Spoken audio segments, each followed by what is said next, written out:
This is not a test. This is your emergency broadcast system announcing the commencement of Phatts TV, sanctioned by PA Phatts and the non-genetically proven son. Any and all words have been authorized during the show. There is nothing off limits. Nobody is restricted from watching and participating in the show. It is a free-for-all. Commencing at the siren, any and all discussions will be legal for an extended period of time. Sports, politics, and any and all controversial topics will be talked about. You have been warned. May God be with us all.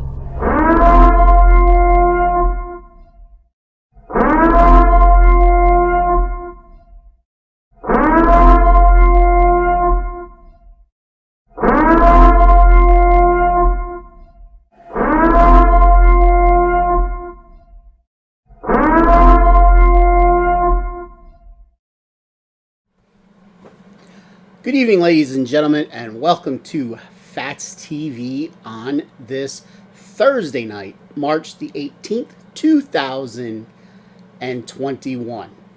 Oh, how the year has gone by. 1 year ago on this very night, the non-genetically proven son and I were going to do a show for the first time, and we were going to do it on our brackets for the college basketball tournament. But of course, as we all know, that didn't happen last year. So we had to scramble and figure out what we wanted to do for our first show. Being unscripted, pretty much as we are, we're going to replay tonight, for the first hour, the first show from March the 18th, 2020. It has become world known as the Killing Grandma episode. After that's over, we'll take about a 5-minute break. We'll put the PA Phatts TV logo back up, and we'll bring in the non-genetically son from his underground bunker, and we will do our normal show where we will talk about the first round of the sitcom brackets, which have just ended 4 minutes ago, so we have to see who won. And then we're going to go over our picks for this year's NCAA tournament. So we'll see how this goes. So, sit back, relax. Lucky you, you get to be with me for a long time tonight. Or unlucky you, if you so desire. Who cares? Have fun, guys, with this very first episode of Phatts TV.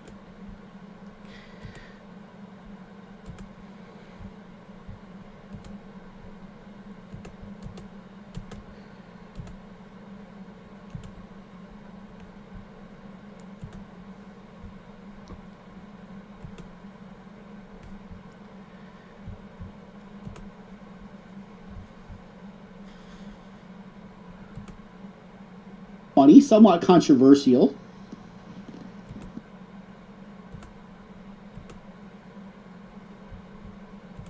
Funny, somewhat controversial.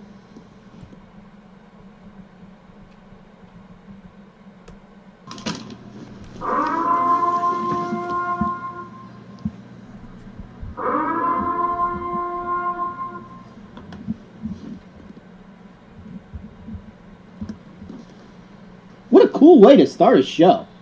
Sure. With the Purge siren. Hey, welcome to Phatts TV. I am the Fat Man. This is the non-genetically proven son. We need a nickname for you besides the non-genetically proven son for the show. I don't know. We have to think of one. We're going to have to send that out to the crowd in show number 1. Skinny. Yeah, because you're anything but skinny. I mean, you know. I don't know. Are you my son? Are you really? No. I have my doubt. We're going to have to talk about that sometime on the show. Maybe. So why exactly are we doing this show? I don't know. Shits and giggles, maybe? Well, I mean, you know, we do live streaming for other things as well. You know, Yeah. Every Sunday, for those of you that watch us on the Pennsylvania Junior Bowlers Tour, we do this live streaming. Did she give a thumbs up or a thumbs down? Thumbs up. She gave a thumbs up. Very good. Hey, I finally figured out how to set the voice to the video. Congratulations. Hey. Would you like a cookie? Ow. Anyway, a lot of people always say that we do a good job when we're on the show together. We kind of make it funny. Yes. Now, what they don't know is I'm pretty controversial as well. Yes. I just don't bring that out on this show. One of the things my father, your potential grandfather, used to say is, Jason, you have to know when to hold them and know when to fold them. Because I say anything at any time to anybody on anything. It's gotten me in trouble a couple times or a couple thousand times in my life. So why not do something I'm good at and bring it to the show? Sure. Sure. Sure. So this show is going to be about whatever the hell I want it to be about and whatever the hell he wants it to be about. We're going to do it in a somewhat funny, somewhat controversial way. Okay? Sound good? Sound good. If you like the show, come back. If you don't like what I have to say, come back anyway. Because to do this right, I want 50% of the people to love me and 50% of the people to hate me. And probably right now we're more like 10-90, I would say. Maybe 5-95. 95-5 what way? Hate. Love, hate. So who's the one that loves? That's my sister. So maybe you love it. Maybe. So she's one of them. That makes 2 people that hate it, 3 people that hate it. No, so me, not it, me. So 75-25 yeah, is sure. what we're on right now. Okay. Sure. So, by the way, the message board that we have here is up. If you want to chime in, feel free to say whatever you want to say. Just try not to curse too much because it gets held for me to see if I want to approve it or not when you curse. So if I don't look down, I'm not going to see it. So anyway, you know, one of the things that I've been being asked lately is about this fescue that's on my face. I figured you would like if I used the word fescue because you're a golfer. Golfer. I don't know if I'm a golfer. I'm just kind of the guy that goes out and hits. You have a little Bermuda on your face too. Bermuda peach fuzz. Yeah. Just mine's not gray. Yes. In fact, stress. What can I say? Stress. That's, old.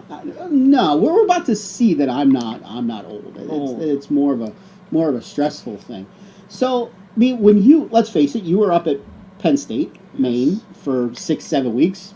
You didn't see me. I didn't see you. Yes. While you were up there, you walked through the door and you're like, "What the hell is that?" Yeah, pretty much. You told me you're growing something. Yeah, I was growing something, all right. Well, here's the thing. I finally hit puberty, and I'm proud of it. Yeah, that's what it is. It took me, I'm not going to say how old I am, but, you know, I'm a little on the old side, and I finally hit puberty, and I wanted to celebrate the hitting of puberty by... You can tell my voice is a little deeper now. Is that how that works? Can't you? You can't tell that my voice is a little deeper? So how would I hit puberty before my father hit puberty? Well, like I said, we're not really... How does that work? Just explain to me how that works. Are you sure you hit puberty? I have a beard. I don't know if you hit puberty. I don't think you hit puberty. Are you sure? Yeah, well, maybe. Who knows? So anyway, what tonight's first show was supposed to be about was the NCAA tournament. We were going to break down the bracket, get into some games. For those of you that know me, you know I like to put some shekels on some things. Well, we already know who was going to win the tournament. Yeah. Penn State. University of Hawaii, right? Yeah. Yes. Yeah. Maybe. Yeah. Wait, were they even in the tournament? What were you telling me about 20 minutes ago about some kind of simulation? I was watching a video. The NCAA has like a simulator online. I don't know. They just kind of, if you put a home team and away team, it'll simulate it for you. So every game, he put the highest seed as a home team and away team. So he had Penn State as a 6th seed, and they won the tournament. They won the... They beat NC State, they beat Villanova, they beat Florida State, they beat Duke, they beat Oregon. So apparently NC State was going to be an 11 seed. Yes. And maybe have to play a playing game. It would have been... Potentially. The playing game was NC State and... It's whomever. College in California. And then they beat who? No, UCLA. Yeah, maybe. And then they beat who and who and who? They beat Villanova in the second round. Sure. Then they beat... I forget who they beat. Then they beat Florida State. They beat Florida State. Then they beat Richmond, they which was like a 15 seed. Who made it to what? The Elite Eight? The Elite Eight. Yeah, okay. Sure. The 16 seed and the 15 seed, I believe, were something like... Sure. And then Penn State beat Duke. The girls team. The girls team. The girls team, okay. Then they beat Oregon in the title game. They beat Oregon in the title game. Yeah, Oregon. Who beat Creighton or something? Creighton. Who beat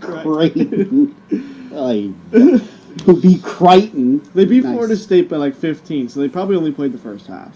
Well, yeah, that's what I'm thinking. For those of you that did watch some Penn State basketball games, they weren't too good of a second half team. So this simulation must only have the first 12 minutes of the game or so. That's about right. Lord. So, this is day 3 of the great Corona shacking up.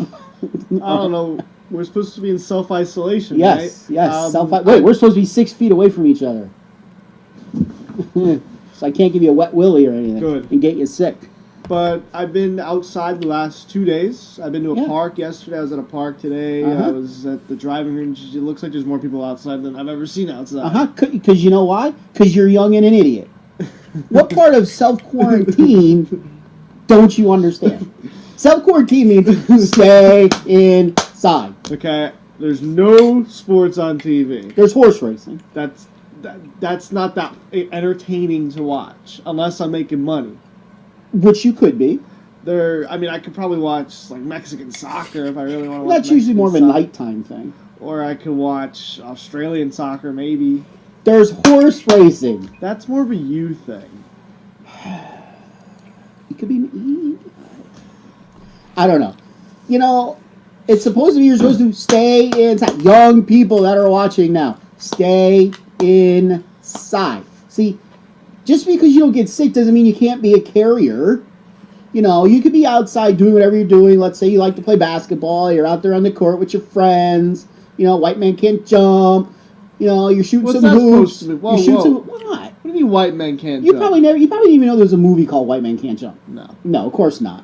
You might want to watch it sometime. It's pretty good. We're going to Sizzler. That comes from that movie. Of course it does. Of course it does. So anyway, you know, one of your friends who doesn't know that they have it because they're a carrier, they come home, you know, they give it to you, and then you get it, and you come home, and you kiss Grandma on the forehead, and Grandma's dead in a week! Do you want to kill Grandma? Seriously, do you want to kill Grandma?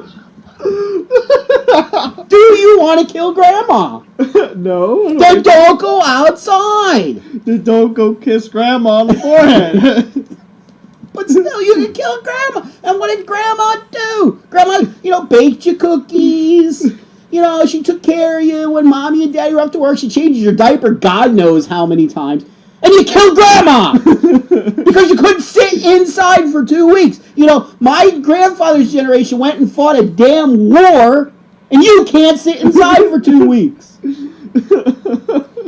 Killing Grandma. Bastard. Bastard. I'm probably going outside tomorrow. I'm probably going to go golf on Friday. Don't go kiss your grandma. I'm not going to kiss my grandma. I better turn the mic down. We got 3 people watching. You got to times that by 100. By 100? Kissing grandma.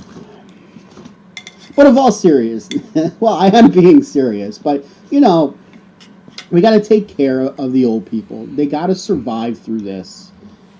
You know, the market's crashing. Great time to get involved. People are out of work. You know, the lady that took your virginity is out of work right now. I heard about this. Huh? I heard about this. The girl that took your virginity. That 70-year-old toothless sex worker that lives in this skook. Yep. See, she's probably, you know, not getting a lot of business right now. Do you have some sort of Alzheimer's or something? The 70 or however old toothless sex worker that lives in the skook. I'm thinking you have Alzheimer's. Because I think you're thinking of you. No. the sex worker, the toothless old sex worker that lives in the skook. You want like a nickel, you can go get her. I mean, this poor lady, she has to have it. You know, this way you got to stay inside because this has to get, we got to let it cycle through and get rid of this as fast as we can so she could go back to work. Oh, man. Hey, I was told you were spotted outside of her house several times. By who? Do you have the frequent buyer card? What? No. Yep, the frequent buyer card. You a frequent buyer card. Yes. Poor old grandma. You trying to kill grandma. You're trying to kill the old toothless sex worker that lives in the skook. You're next. Probably. I get a lot of money if that happens. For my skook friends up there, we have to make fun of toothless. You guys get it. Man, why do they call it the coronavirus anyway? I have no idea. Any idea? I mean, whatever alcohol company came up with this to call it the coronavirus, bravo to you guys. Because, I saw some type of survey last week where 38% of people are not drinking Corona now because of the virus. And I'm sure these are all of your generation. Those are the people that don't vote for him either. Apparently not. Those are the people that think Bernie's a good candidate. Oh, good old Bernie. It's a shame that Bernie's not. We'll get back to the Corona thing. It's a shame that Bernie's not going to get the nomination because we really do need to have the conversation in this country about capitalism versus socialism. Because Bernie's Mr. Socialism. Did you go into a grocery store this week? Did you try to go shopping? See how that tissue aisle was a little empty? No paper towels. There was no pasta. I was in Walmart and there was no pasta. There was not a lot of pasta in Boyer's yesterday either. There was no. You were at Boyer's today. That was yesterday. You were at Boyer's today. Was I at Boyer's? And you were at Redner's today. I was at Boyer's yesterday. Were you at? Was there pasta today at Redner? I didn't look for pasta today at Redner's. Well, you were in the aisle. Was I? I don't know. Were you? I don't know. I was at Boyer's yesterday because we got pancakes yesterday. We made pancakes this morning. Pancakes. I mean, seriously, what's that like? I mean, you want to know what socialism is like? There you go. There's nothing on the shelf. You can't get meat. There's no meat to be found anywhere. I mean, thankfully, I have frozen hamburgers that I packed, about a month ago, sitting in my freezer right now, so I could have a cheeseburger tonight. But I sent him looking for chicken. But there was no chicken. No chicken. There was wings. That was about it. You can get wings. Yeah, we got wings in the freezer. Yeah. No chicken, no wings. Hardly any milk. Hardly any bread. There was no bread. This is socialism, brought to you by the good old alcohol virus. Alcohol virus. Why Corona though? I don't know. Why not Bud Light? Yeah, exactly. Well, maybe it was Bud Light that came up with the virus. Probably gonna get sued by Bud Light now. But maybe it was Bud Light that came up with the virus, and they're sitting in a boardroom. Let's call it the coronavirus. We could pick up some sales. Because again, 38% of people surveyed said, "I'm not drinking Corona because of the coronavirus." 38% of the people surveyed have below a 70 IQ.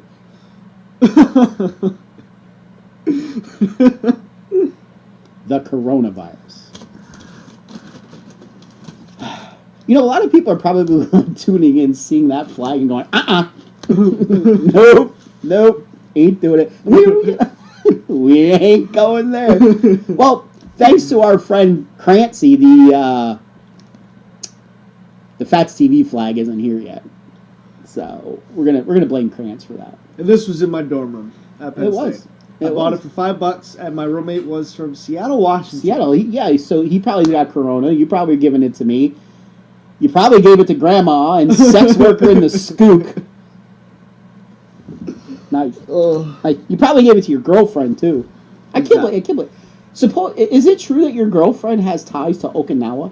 Like she has ancestors who lived in Okinawa? Yes. Is that like near Birdsboro? I don't know where Okinawa. Or is it in the northern part of Pennsylvania up near Storuca? Storuca? Is it near Storuca? It's near Storuca? It's near Storuca? She probably has ties to Mr. Miyagi. She probably does. I think I asked her that. She had no idea who that was. That's disappointing. That is very disappointing. You're dead to me. Miyagi-san. People have asked me if you were named after that movie. Really? Yes, I have been asked that. Me and the actor don't even look similar. Yeah, but you got the same name. Oh, the same name. Big deal. Miyagi. Yes. For all you don't know, that's my middle name. It could be. It could very well be. Yes, Danielson Miyagi, whatever your last name is. Smith. And Most Wesson? generic white name Smith ever. and Wesson. No, well, Jones or Smith. Smith. It's the most generic white name ever. So what? When people came off the boat in Ellis Island in the 1700s? Yes. What's your name? One Janeski. Smith. Yes. How do you spell that? And they rattle off 14 letters. All right, got it. S-M-I-T-H. Smith. Smith.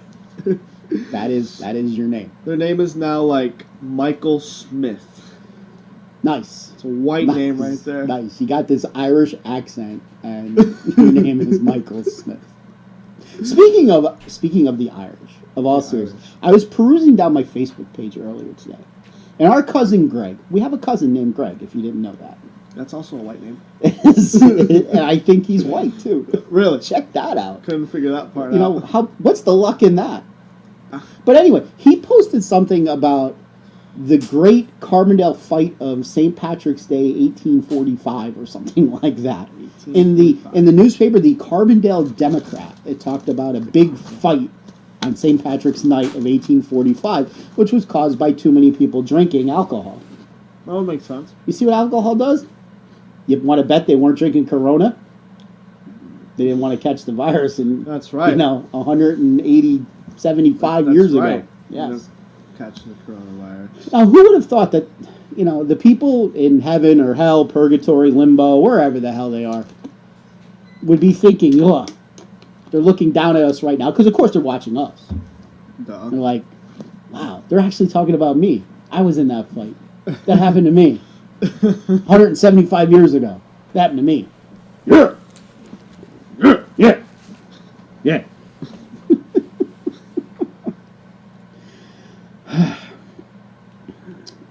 So, while you're supposed to be self-quarantining, which this is day 3. 3 of 14. 3 of self-quarantining. Oh, wait. Is it this or this? It should be more this. Why this? Because it's Macho Man Randy Because this is Savage. 2. Why is this 3? Because it's Macho Man Randy Savage. But isn't with this 1, the 2, the 3. It's Macho Man Randy Savage. No, I think it... You tell me. It's this. 1 or 2? 1 or 2? Or 3. It's this. It's this. There's a lot of people commenting on our message board right now. It says, welcome to the live chat. Remember to guard your privacy and abide to our community guidelines. Learn more. Right. That's a comment. From YouTube. That's a comment. But seriously, while you're stuck indoors, you could be learning something. Because kids your age or young adults your age or... I don't know. Are you considered a millennial or a Zer, or you're kind of like right on the I'm border? a 90s baby.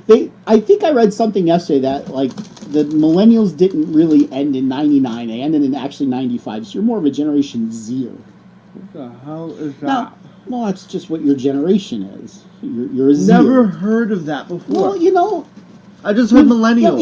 Here's the interesting thing. Your generation is the generation that perfected the art of online communication. Yes. Texting, video remote, sexting, all that. Your generation mastered this. Now, why the hell can't you stay inside for 2 weeks? I want to go outside. You guys, forever self-quarantine yourselves in your rooms or in your basement or wherever the hell your mother put you. This is during high school, where you have nothing to do. But now that you have the self-quarantine, you want to go outside. I want to go golf. It's seriously. I want to go enjoy the weather. But you're going to kill Grandma! If it was the middle of January where it was 20 degrees, I probably wouldn't go outside. But we're in March. It's 60. I'm going outside. You better not hope Grandma's watching this right Grandma now. better not be watching this. You're killing Grandma. I don't know which grandma. We only have one left. She lives like Mom, love it. I don't know, 8-9 miles that way. She does live that way. Or 9 miles That way. So if she's watching, I would probably put all my money that she's not watching. why not? Why wouldn't she want to watch us? Few reasons. I can't think Maybe of the any. same reasons my aunt wouldn't be watching. But they like this guy. They do like that guy. They do like this guy. But if also, while you're sitting inside, supposed to be self-quarantine, learn to do something. How about this? Learn to cook. Oh my God. You see that thing in the middle of your kitchen? It's called a stove. Wait. I know how to cook. You do. Because I taught you at an early age. Because you tried to goddamn burn our house down when you were 1 making microwave popcorn. This is my mother's fault. This is your mother's My fault. mother was sleeping, but I was a very agile child, apparently. I was at work. I don't know. I was What was working. it, like 10 in the morning? Well, I was leaving at noon that day because we were going up to Carbondale to visit Nani. Yes. And I called to make sure your mother was awake, and you answered the phone. And put it down. And you put it down. So you couldn't recall. Yes. This was before the age of cell phones and stuff. That's back when they were expensive. So, after about 15 or 20 minutes of trying, I decided to drive home, and I walked into a house full of smoke. I apparently got up, walked down the stairs, got out of my crib, first of all. Yeah. That wasn't too hard. Walked all the way down. Because you remember that. I actually do remember getting out of my crib. Like, not that specific time. Yeah.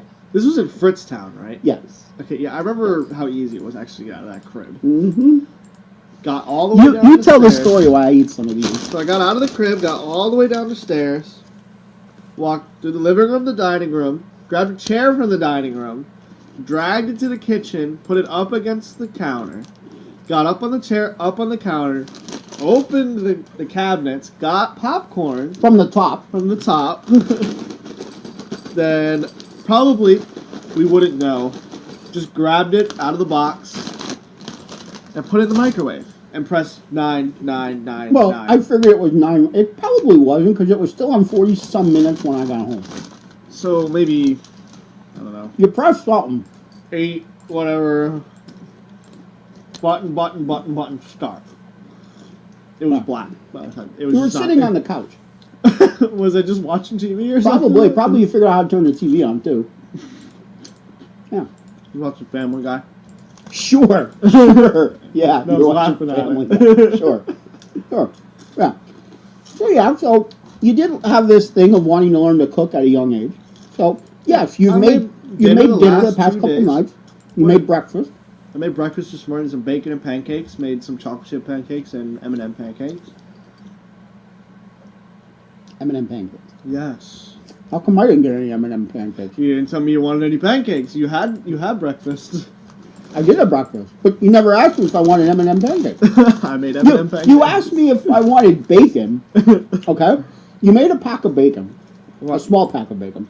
You asked me if I wanted bacon. I said, sure, I'll be out to get some. And I took like a third of a piece, and that's all I got. The rest was gone. I'm like, dang. Bacon was so good. I made 4 pancakes and 10 pieces of bacon. What did I make last night? I made spaghetti tacos. And the night before I made... What did I make the night before? What in the world did I make the night before? I don't know. What'd you make? I'm thinking.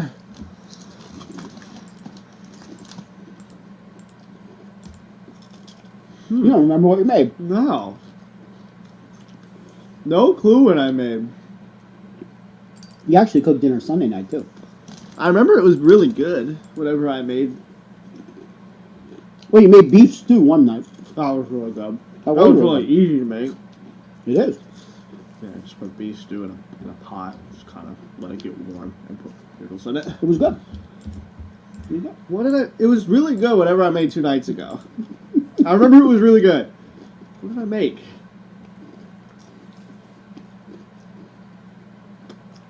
I have no idea. No clue what I made. Not a single clue what I made. What did I make on the stove? Because I'm assuming I'm using the stove. That's pretty sad. Is it? Why is that That's sad? pretty sad you don't remember what you made. I was surprised you remember what you ate this morning for breakfast. I eat that just about every morning for breakfast, when I eat breakfast. So maybe you remember because you ate it a year ago. I don't know. What did I make? Somebody comment. Kiana comment. What did I make 2 nights ago?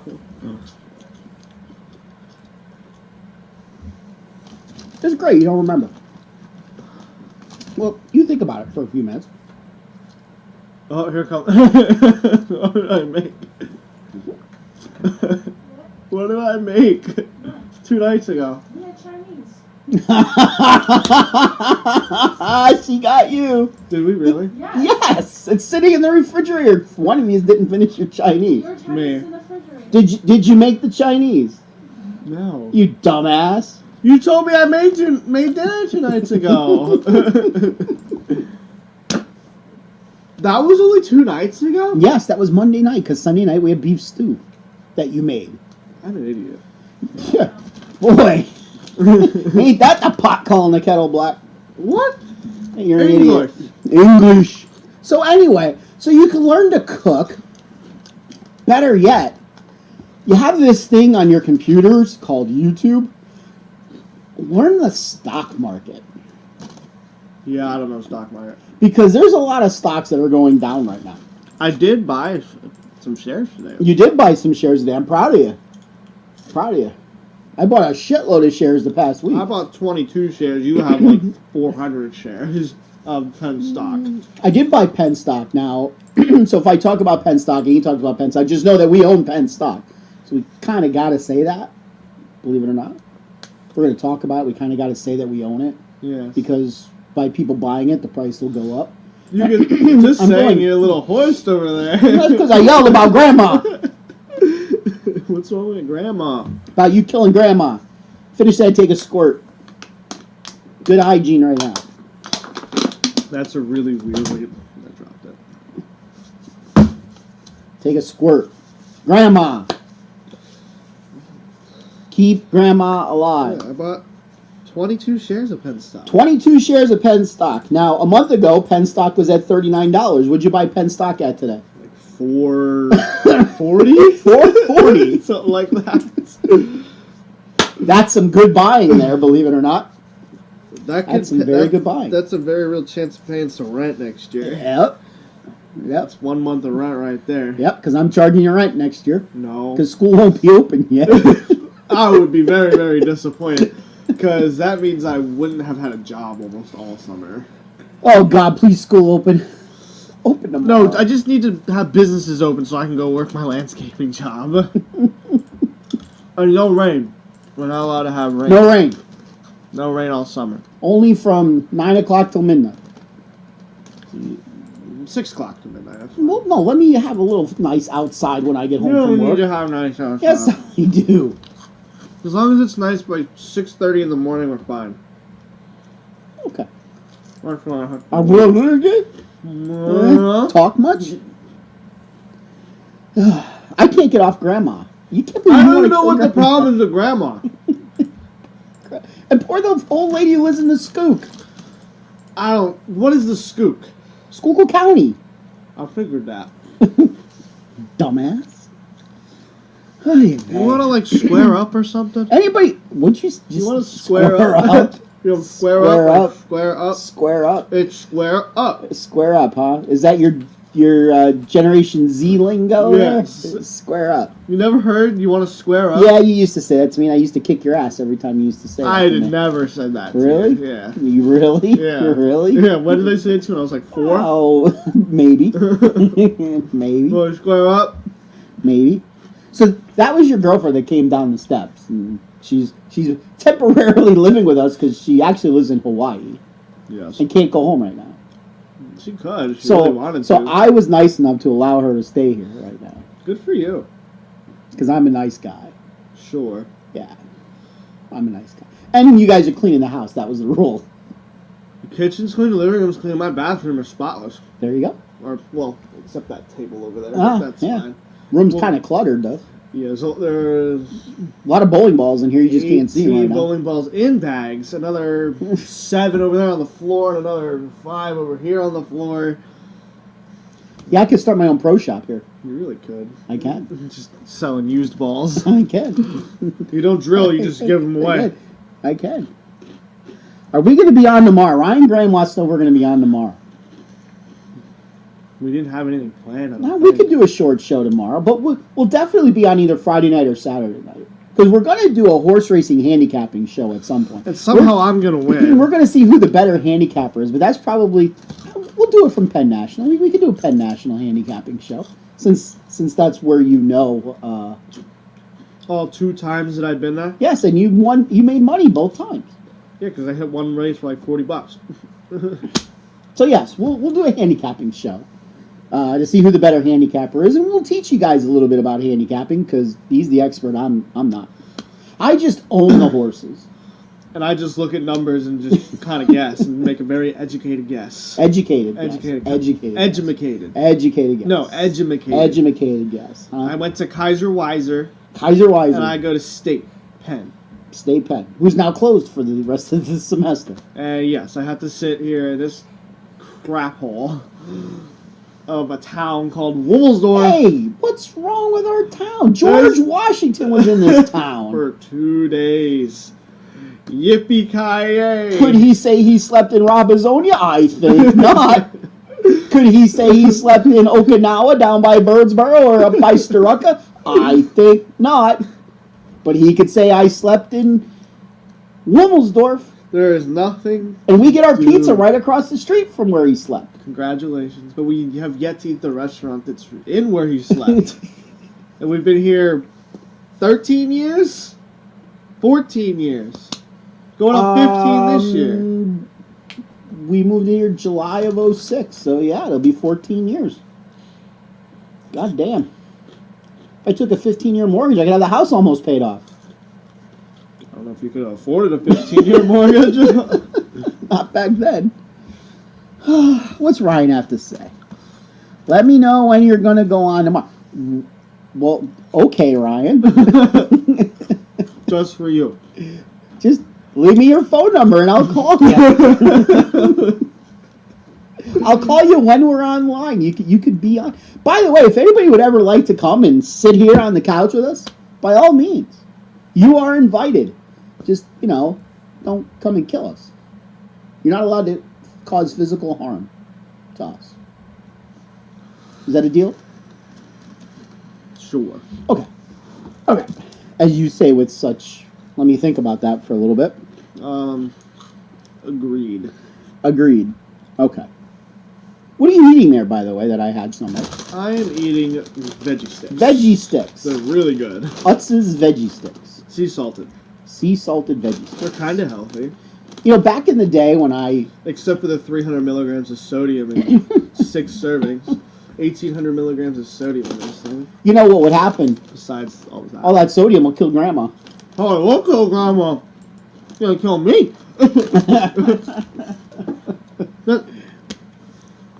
You eat 6 of these, that's 78% of your daily salt. Dude, that's a serving. Yeah. Oh, God, if you you're eat such the whole a bag. moron. If you eat the whole bag, it's 78% of your daily salt. Wow, you actually multiplied. Holy cow. Kaiser Weiser did teach me something, because the Penn State math I took didn't really teach me a whole lot. Really? I'm pretty sure last year I took math of money. Math of money. I kid you not. I'm paying, what am I paying for that class? $1,500? One of us paid it, yeah. One of us paid it. Yeah. I kid you not. First day, teacher walks in, says hello class, takes attendance, and writes some problems on the board. And they were literally 1 plus 2. And how many people got them wrong? Probably half the class. I think there was 2 people in the class that were in their 60s. Well, they got it right.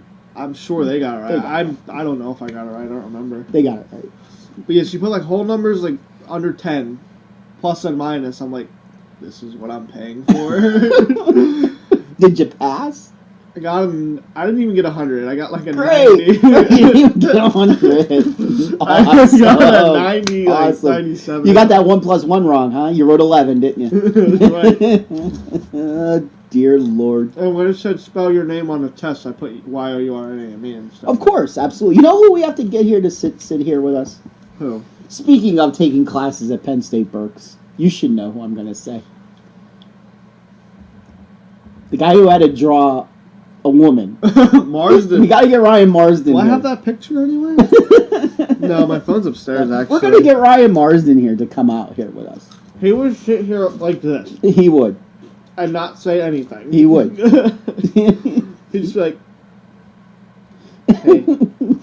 He wouldn't say a thing. That's true. Ryan says he's on his way. I saw that. I don't know where he's on his way to. I don't know either. He's on his way. You know, you want to talk about... Well, let's talk about Ryan Graham. He's, for a young person, he's your age. Yeah. He's a damn good bowler. Yeah. He's bowled a few regionals. Couple. He's done pretty good. He's cashed. Yeah. Didn't he win one of the Buddies Pro Shop thingies? Yeah, probably. He won a PJBT season-ending tournament. You're trying to remember that, aren't you? I think, was it because Michael left the 7th pin? I believe. I don't remember if it was that year. I just know Michael was probably in the title match. Yeah. Because I don't know when Michael's not in a title match at No, that tournament. no. I actually invited Michael last night. I said he's got to... him and Belmonte were going back and forth giving love to each other. And I told him they got to get to a PJBT skins match. What does our buddy Daryl have to say? You might need to be careful whom you invite to the non-curvy couch. The show could get brutal. I don't know what to say to that. I don't either.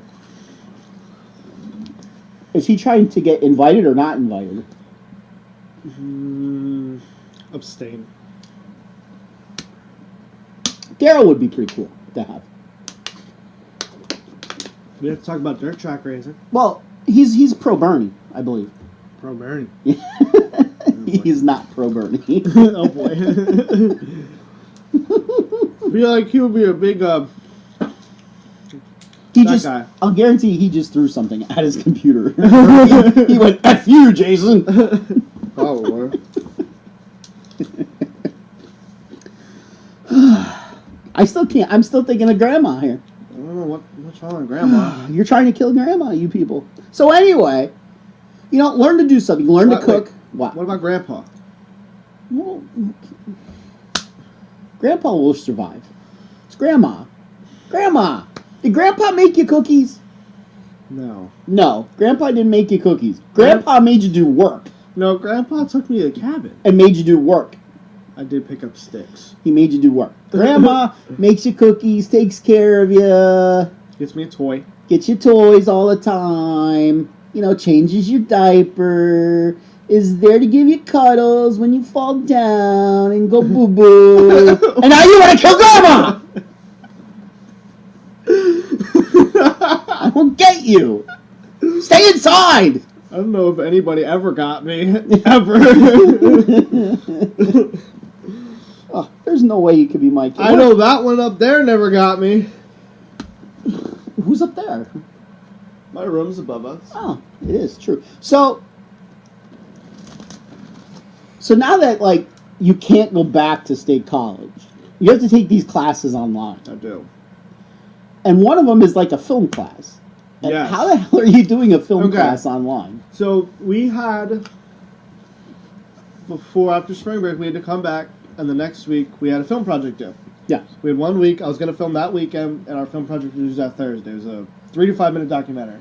Had it all planned out. Was going to go to our buddy Wes's, do a pottery thing. Our buddy Wes, who owns Nolde Forest Pottery. Free plug to our buddy Wes.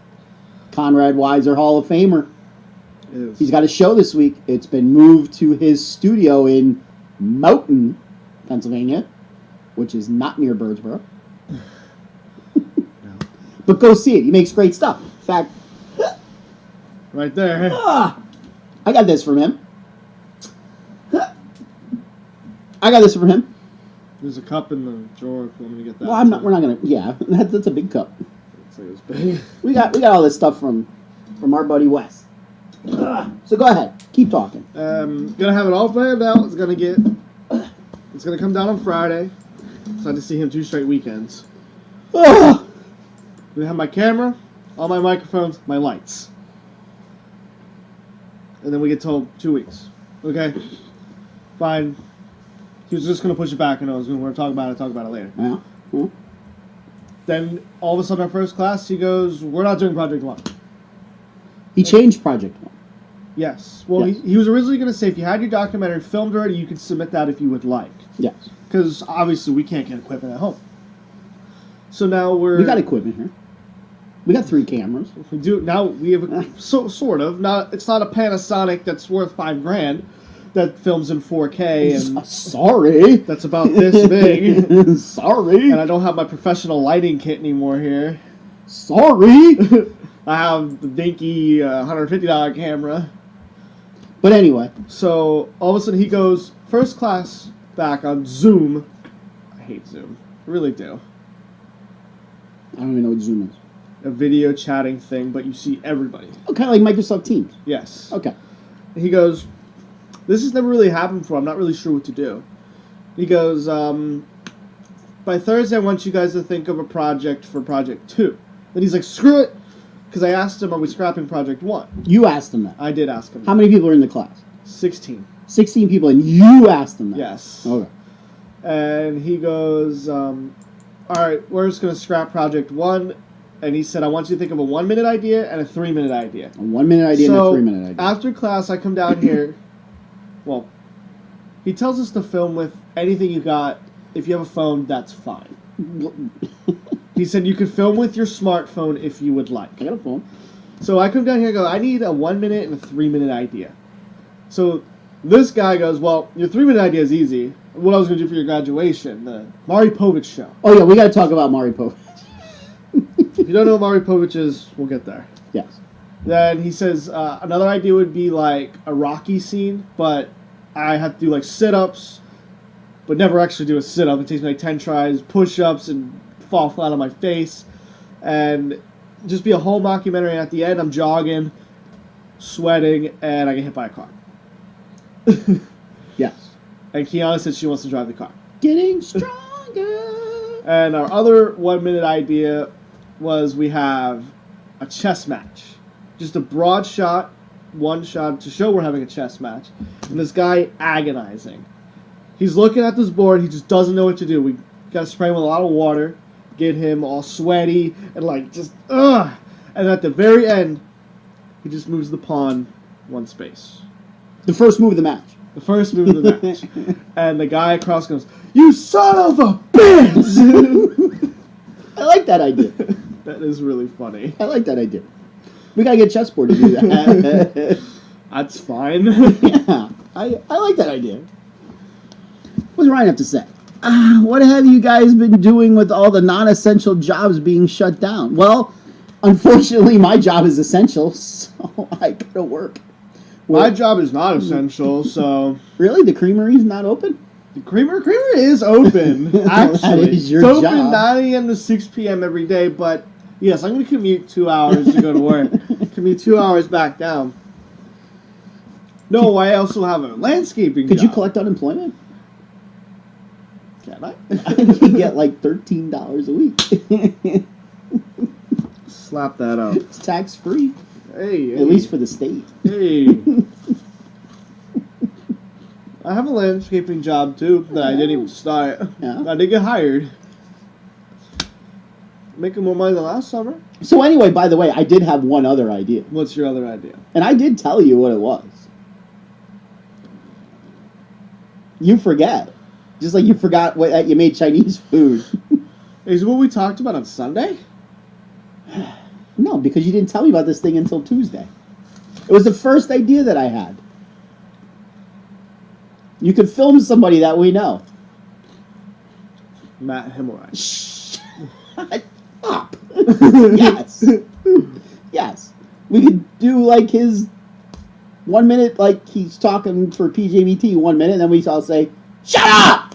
Pretty much. Yes. Not even 1 minute. It's the second he says anything. Maybe do something on the death of Grandma. Yes! Yes!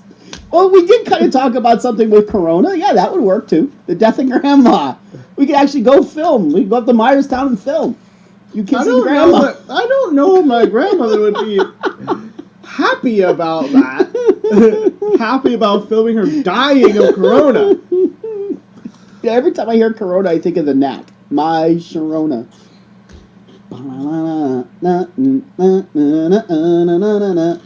My drinking Corona. You are a special human being. I am and not special. The good kind of special. I am.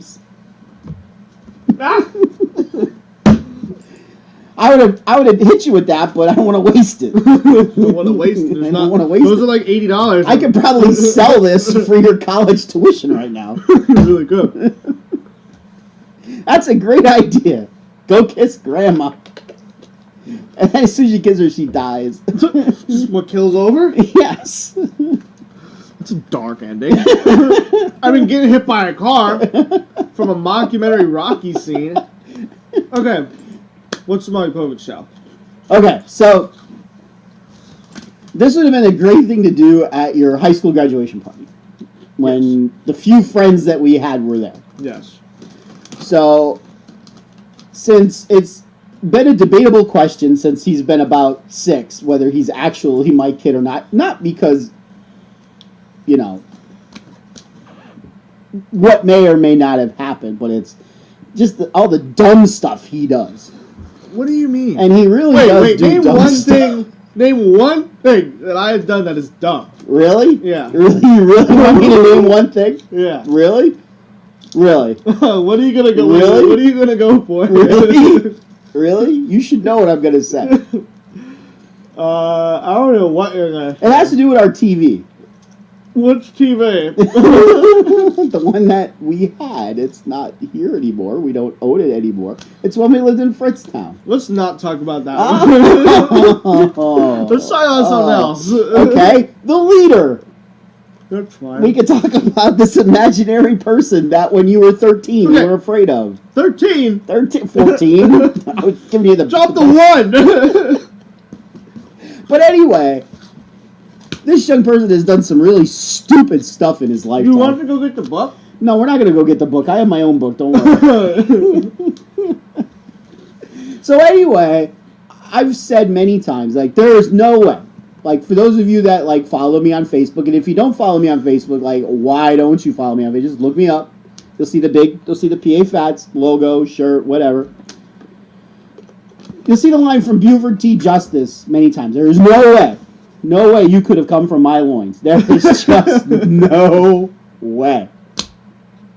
I mean, which, that would be part. So, for those of you that have watched the Maury Povich show, pretty much most of his shows are, you know, you are the father, or you are not the father. Yes. So would have been cool if I had the money that I could have driven up to New York City. I think that's where he does his shows, out of New York. And was able to just do some type of parody with him, you know, to be in there and, you know, for him to bring me on stage and say, now why don't you think that you're the father? And for me to start saying all this stuff, like, number one, the size of his nose. I mean, why are we making fun of the size of my nose? It literally takes up 3/4 of your face. It literally does. Your nose is huge. Okay. Your nose is huge. Then we'll talk about how I was great at sports, and he stinks at sports. Like, when he was younger, we were down at a soccer field once. I was like 6. You were older than 6. Add a 1, you were 16. We were at a soccer field.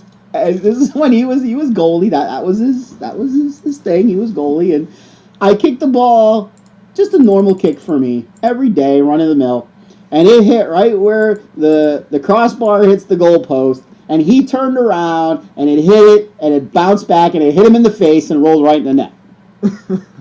Now, obviously, I tried to do that. Clearly, obviously. Obviously. I mean, so I'm as great, you know. Bowling wise, I averaged 220 in the 1990s and the 220s. You average 120 now. I mean, come on, the game's easy now. 120. All right, 122. The physique. I mean, come on. Look. You know, you want me to take my shirt off? I'll take my shirt off. You can see the physique. Please don't spar the viewers' sanity. On the first show, we'll do it. So I was going to say all this, and there is no way he could come for me. So then Maury would say, do you want to find out? Let's find out. So he'll open the envelope. And don't forget, all of our friends would be there watching because I would play this tape at your graduation party. Yes. And he would say, in the case of baby Phatts or baby non-genetically proven son or whatever. Okay. And he would say, you are the father. And I would go, no. Now, you got to remember, by this time, I'm not wearing a shirt because I would have taken my shirt off to show the physique. And I would go, no. And I'd be down, no. And I'd stand up and I'd start cursing at Maury as I walk off the stage and destroy a couple things. That'd be funny if you flipped the table. Or that would be the idea. Yeah, knock down a plant or something, flip him off, You call him a son of a bitch as I walk off the stage. That would have been a great gift for you. That would have been very interesting. Especially if I had nothing, I didn't even know about it. Yes, that would have been a cool gift. You wouldn't have known about it. That would have been the idea. All right, so we got about 5 minutes left. 5 minutes. Yeah, I figure we'll do this for an hour tonight. Okay. What should we talk about for 5 minutes? You better think of something. I'm going to bring up Grandma. Why do we need to talk about Grandma? That's poor Grandma. I don't understand why we need to talk about Grandma's probably dead by now. We've been talking about her for the last 45 minutes. God, I hope I don't get a phone call tonight. Saying Grandma died. That would be very ironic. That would, oh God, that would be. What is your major up at school? Film and video. Film and video. And what are you going to do with a film and video degree? I can do a lot of different things. It's kind of what the internship is for. Oh, like this? You going to do this? Yeah, this is my internship. Well, weren't you supposed to train to do radio or something? I was supposed to train to do radio, but now I'm not allowed to be up at State College. You could have done the Penn State baseball game today.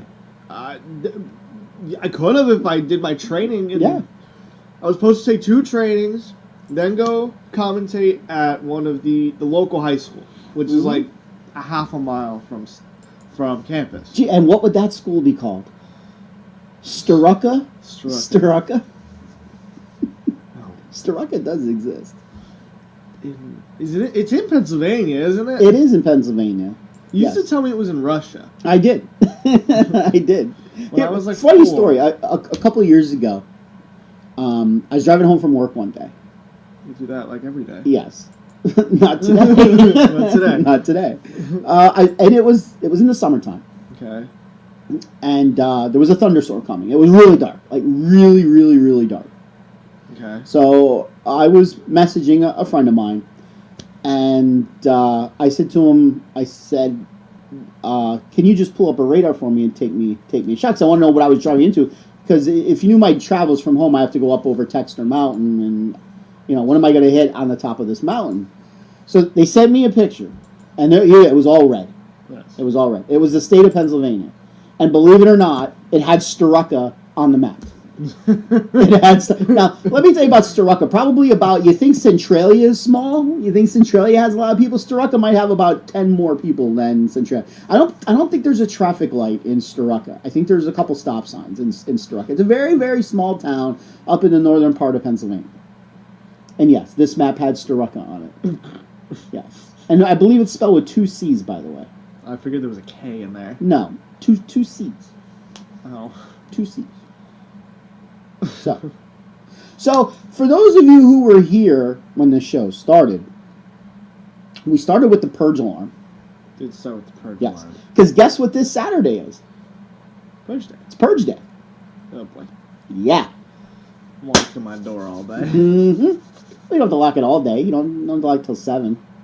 I'm locking it at 7. You ain't seeing me till 7 in the morning. So this Saturday is Purge Day.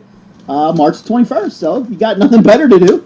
And if you got to be outside since you're not self-quarantining, you might as well go purge some people. Go kill Grandma. Don't kill Grandma. It's too late for Grandma anyway. You kissed her on the forehead, so don't waste your time killing her because you already killed her that way. Oh, Purge. I don't know. We have to make a mockumentary of the Purge. We do. Instead of the Purge announcement, we got to make like a this is the announcement of PA Phatts or Phatts TV, Yes. and then do whatever after that. Yes. That'd be pretty cool, actually. Yes. So, if you liked our first telecast, and even if you didn't like our first telecast, feel free to like the Facebook group that I created. Just look up Phatts TV. There's a Phatts TV page.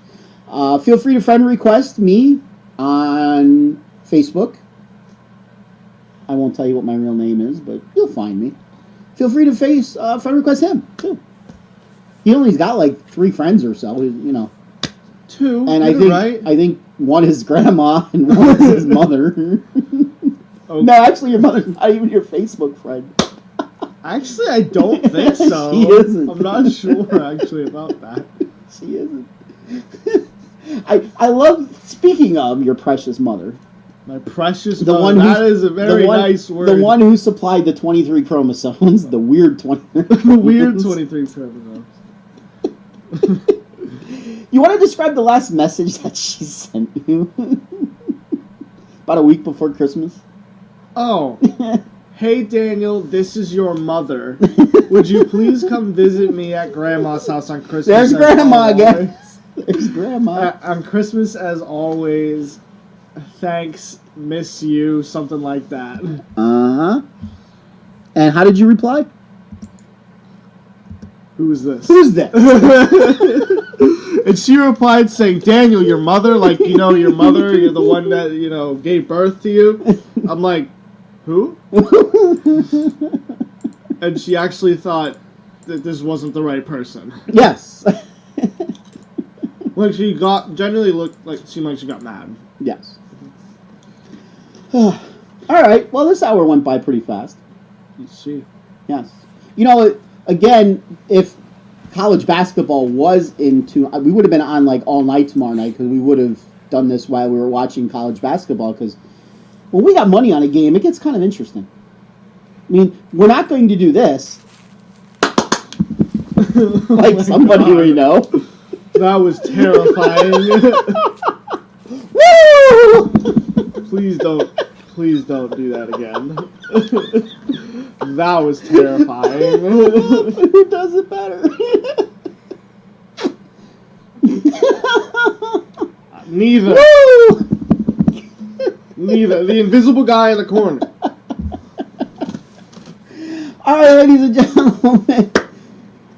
If you liked it tonight, if you haven't subscribed to the channel, subscribe to the channel. Hit that bell in the upper right-hand portion of your screen. And if you got your notifications turned on, you will get notified each and every time we go live.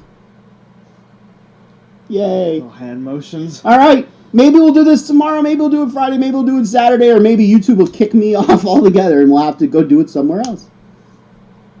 Hey, thanks for joining me. Mm-hmm. Yeah. Can't wait to see what you tell me as soon as we stop this stream. Do I have to wait till the stream's over? Well, hey, go for it, quick. I don't have anything to say. Yeah, I know you love me. Yeah. Goodbye. That's a strong word. See ya.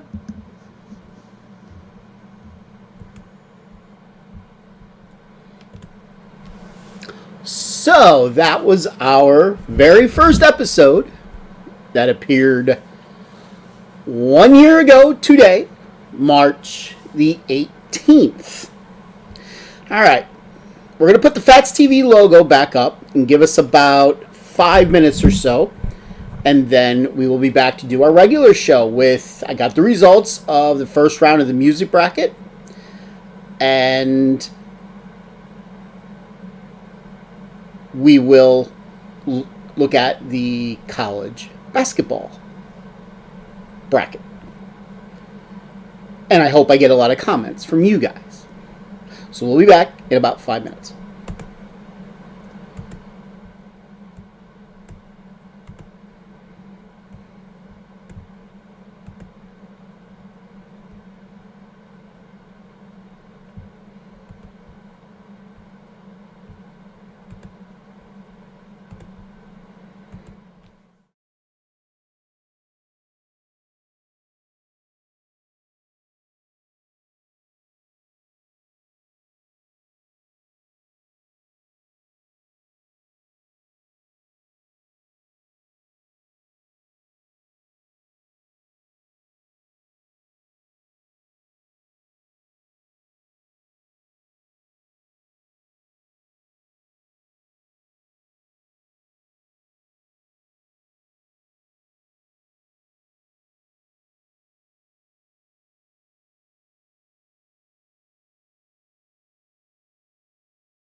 And we are back.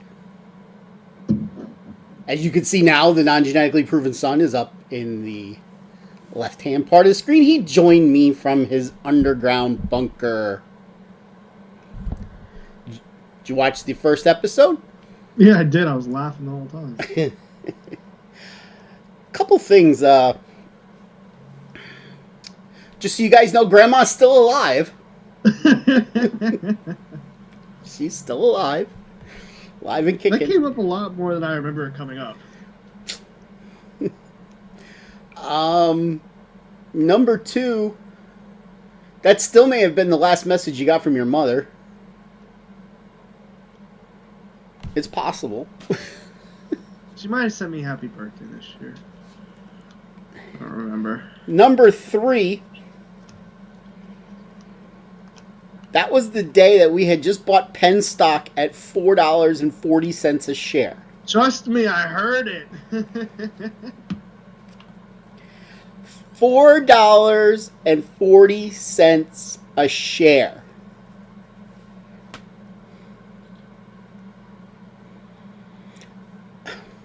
If I took everything out of my 401k Yeah. and invested it all into Penn stock at $4.40 a share, I would be a multi-millionaire right now. Yeah. For those of you that don't know, it was $4.40 a share, March the 18th, 2020. Today, it's $120 a share. And it's been higher. Just a couple days ago, it was $140 a share. Oy vey. Multi-millionaire. I could be retired right now. Unreal. Unfreaking real. So, we got the results of the music bracket in round 1. Did you vote for the music bracket? Or, listen to me, music bracket. The sitcom bracket? Sitcom bracket. I did vote in the sitcom bracket. No? That's because you didn't know any of them. I had my roommate vote. Okay. Too. He goes, I don't know any of these. I just said, click them. Just click one. Click one that sounds better. Alright.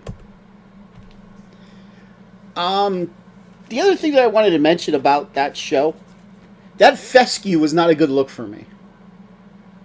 You look old. That did not look... That fescue was not a good look at all for me. No.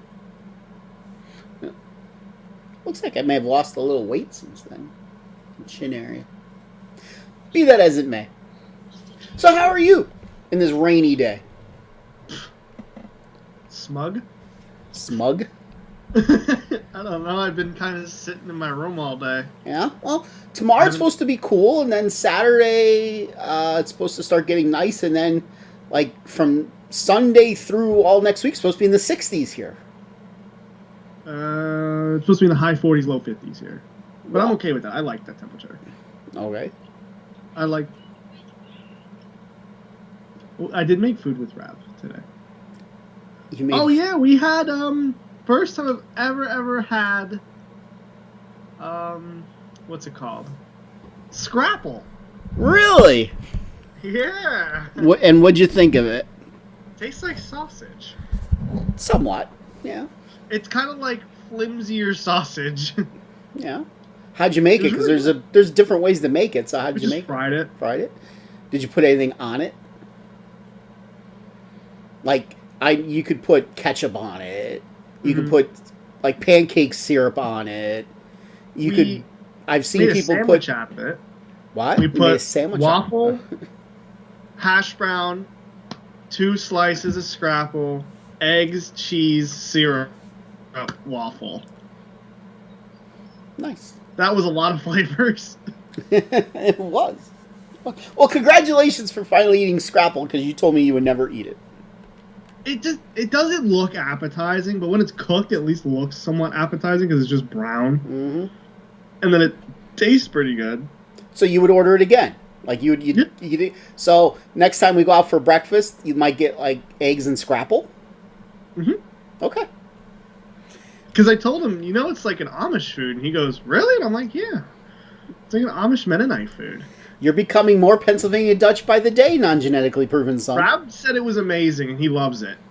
So he asked me, "Have you ever had it?" And I said, "No." He's like, "You're having it." I didn't have much choice. I had to try it. Very good. Very good.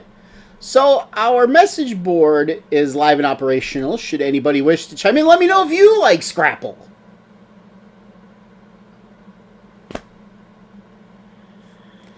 So we'll get to the music bracket first. By the way, the non-genetically proven son had to send me his basketball bracket, so we would put it up later, and it's very, very depressing. Why is mine depressing? Because basically you and I cannot have a contest with each other. Are we like basically the same? We have the same final four. We have the same final two. We don't have the same winner. Oh, really? We do not have the same winner. Interesting to me. So at least now you know who I have as a winner in the pool. Now, I know there's upsets that I have that you don't. Yes. In the first few rounds. Yes. So yeah, that's kind of funny. We have the same final four. Yeah. So we'll get to that. Hey, I wrote a book getting ready for this. You go research. Do a little research. I did my research. I have a breakdown of every single game. 6,400 words. Did you sit there and count them? Or did you type it in a computer that automatically counted for? Word does that for you. Got ya. I All right. did my research. Let's move this a little bit so I can see here. Slide this monitor over a little. Christine does not like Scrabble. Christine does not like Scrabble. Well, we're sorry to hear that, Christine. Tom says Scrabble is nasty. You guys are not Pennsylvania Dutch. That's all I'm going to say. I thought it was pretty good. All right, so you have to watch the message board because I have to look at the pools, so I don't have the message board up. So, in round one, we'll do the left side of the bracket first, because that's the first one that went to voting, and then we'll do the right side. So the first matchup was MASH versus It's a Living. Do you think we had an upset non-genetically proven son in the 1 versus 16? I'm going to say no because I feel like most people do know what MASH is. I'd say most people do know what MASH is. Even my people my age probably would know what MASH is. Well, the vote was 90% to 10% MASH. So that was not an upset. In the 8-9, we had Green Acres versus the Jeffersons. Green Acres, 50s and 60s this show. Jeffersons primarily in the 80s. Once I tell you who won, I think I would know why they won. So, do you think there was an upset here in the 8-9? I'm going to say the Jeffersons ones just because people my age would know what the Jeffersons is. Well, it was 86% to 14%. The Jeffersons did win. It's a spinoff of All in the Family. So, obviously, we all know how popular All in the Family is. We'll see if they moved on a little later on in the bracket. Rav has never heard of All in the Family. I told him I'm going to have to send him that one episode that you made me watch. Yes. Oh. Yes. In the first of our 5-12 matchups, we have the 5 seed, The Muppet Show. We all remember that. They want to take it off the air now, or not let reruns come on, versus Soap. Soap wasn't all that popular, but to me it was a very, very funny sitcom. I remember it being hilarious even when I was a kid in the 70s. So, do you think we pulled the upset in the 12-5? The Muppet Show being the 5th seed, Soap being the 12th seed. No, same reason. Same reason. People know what the Muppets is. 79% to 21%, the Muppet Show moves on. So then we got the 4-13 matchup.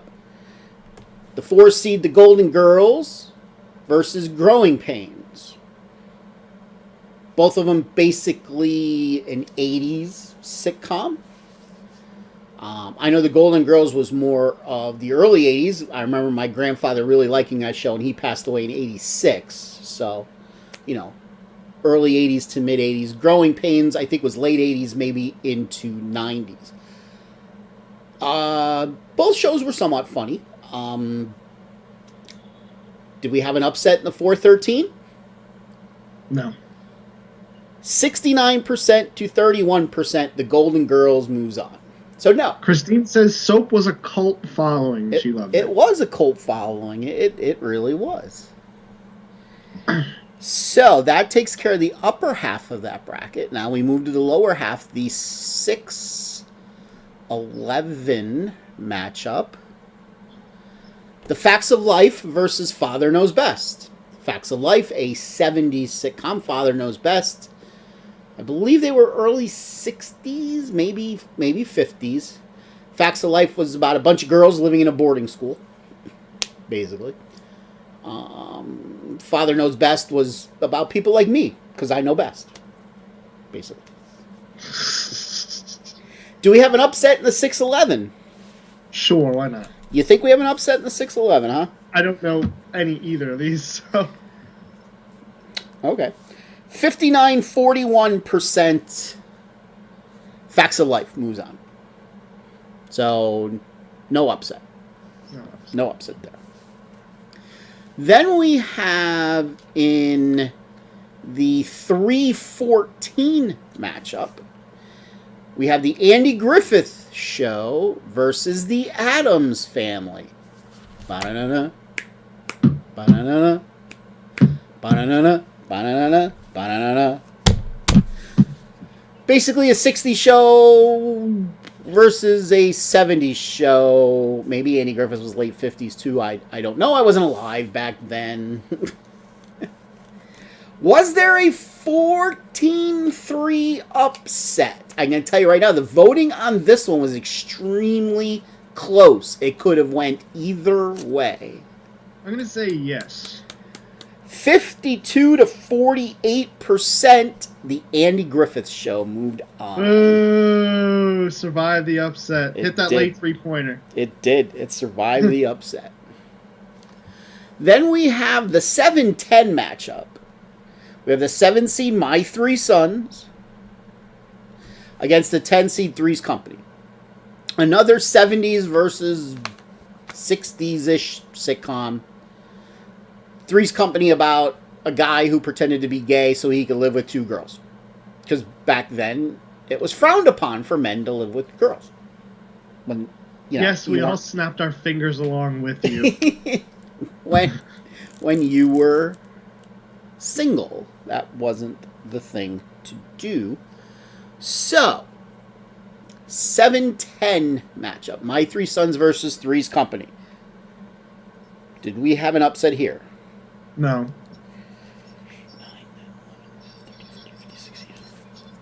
93% to 7%. The 10 seed Three's Company moves on. Okay. I was surprised by that. And at the bottom of our bracket, the 2 seed, the Honeymooners. 50 show. Only 1 season, but they made 39 episodes, I believe it was. It's hard to believe that was on such a short time. That faced a 70s show, WKRP in Cincinnati. It was about a radio station in Cincinnati. Dr. Johnny Fever! So we got a 50s show, 60s show versus a 70s show. 2 seed versus 15. Upset? 15 gets the upset. 15 gets the upset? Nah. Didn't think so. 66-34%. The 2 seed Honeymooners move on. So there was 2 lower seeds that won in that bracket, the 9 seed and the 10 seed. Woo! Bottom half of that bracket, Happy Days versus Mork and Mindy. Happy Days. Happy Days, popular show from the 70s, Mork and Mindy, spin-off of the Happy Days, because Mork was on like one or two episodes of Happy Days. And so you're saying Happy Days, right? Mm-hmm. Yep, 83% to 17%. 8-9 matchup, Laverne and Shirley. Laverne and Shirley, another spin-off of Happy Days. And against Webster. Webster was an 80s sitcom about somewhat similar to Different Strokes, a short, small, black child living with a white guy. Kind of like the same thing that Different Strokes is. We'll get to Different Strokes later on in the show. Do we have an upset here in the 8-9? Sure, why not? No. Laverne and Shirley moves on 79 to 21. Then we get to the 5-12, the Wonder Years versus the Bob Newhart Show. 80s, Wonder Years, Fred Savage, Winnie. You know, he always had a thing for Winnie.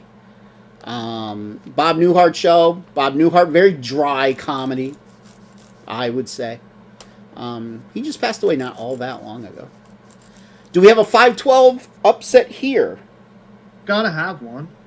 It's not here, though. 67 to 33. I tried. 4-13, one of the non-genetically proven sons' favorite shows. Married with Children. Yeah. Going up against the 13 seed, the Dick Van Dyke Show. All of us people that were born from the 70s on back pretty much know Married with Children.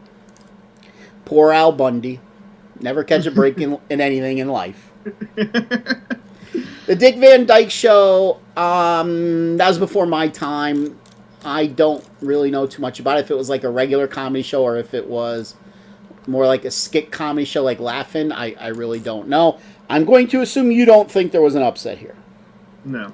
83 to 17%, Married with Children. Moving on. 6-11, the Beverly Hillbillies versus Perfect Strangers. Beverly Hillbillies, 60s. Perfect Strangers, 80s and 90s. I really didn't watch either one too much. So I'll just say it. The Beverly Hillbillies moved on 78 to 22. In the 3-14, the two shows that really competed against each other for viewership in the 70s. We have It's a Story of a Lovely Lady who was bringing up three very lovely girls. All of them had hair of gold, like their mother. The youngest one in curls. The Brady Bunch. Going up against the Partridge Family with Bonaducci, Danny Bonaducci. I was very disappointed at the outcome of this. Very disappointed at the outcome. Do you think the Brady Bunch moves on, or do you think the Partridge Family in an upset? I'm going to say the Brady Bunch probably moves on. I was very disappointed. The Brady Bunch did move on, but I figured it would hopefully be a little closer than it was. It was 89 to 11%. Poor Danny Bonaducci. Yeah. Come on, get happy. Yes. The bus with all the different colors will make you happy. No? All right.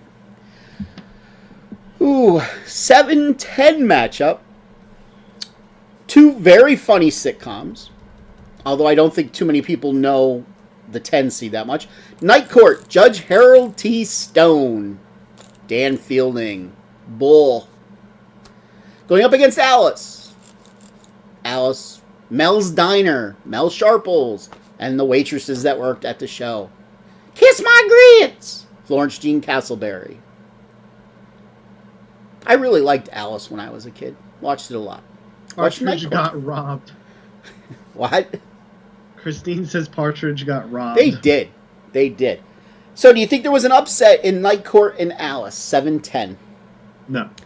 That's correct. No. 59-41 Night Court. And last but not least, The Cosby Show versus One Day at a Time. The Cosby Show was our number 5. That was the one that we could have put as on the number 1 line, but we didn't. And you remember why? Non-genetically proven son? It's Cosby's in jail. It's Cosby's in jail. Yes, Cosby's in jail. That's a shame. He's a funny guy. I loved Fat Albert. I patterned my life off of Fat Albert, except I'm not black.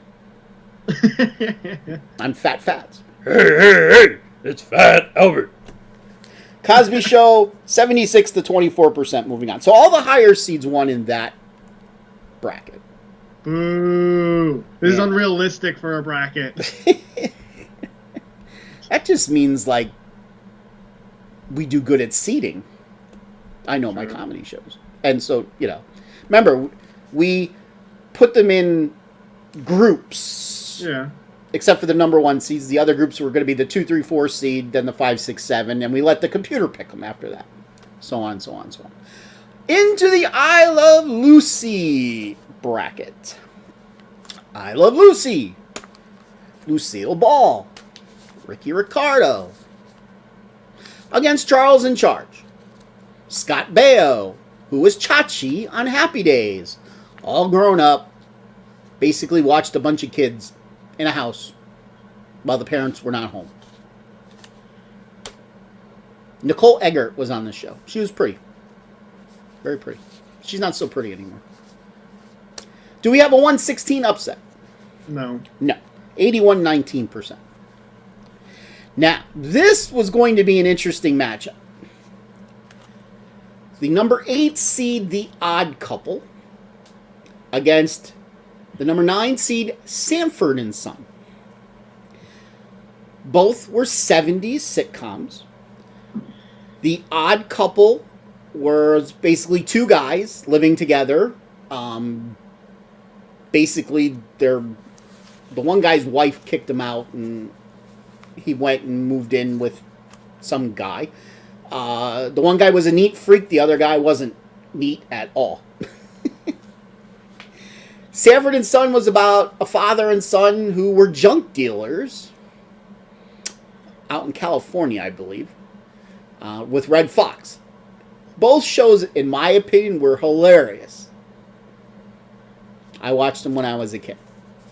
So I thought this was going to be very close in this matchup.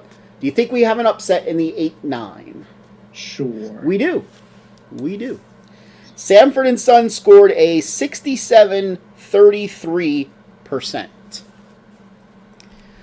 Then we had Christine, you want to talk about a show with a cult following. In the 5-12 matchup, we have Family Ties, extremely popular 80s sitcom with Alex P. Keaton, Michael J. Fox. I wanted to be Alex P. Keaton when I was a kid. A whiz at business. Going up against the cult show. The cult sitcom of all cult sitcoms, The Benny Hill Show. Yes?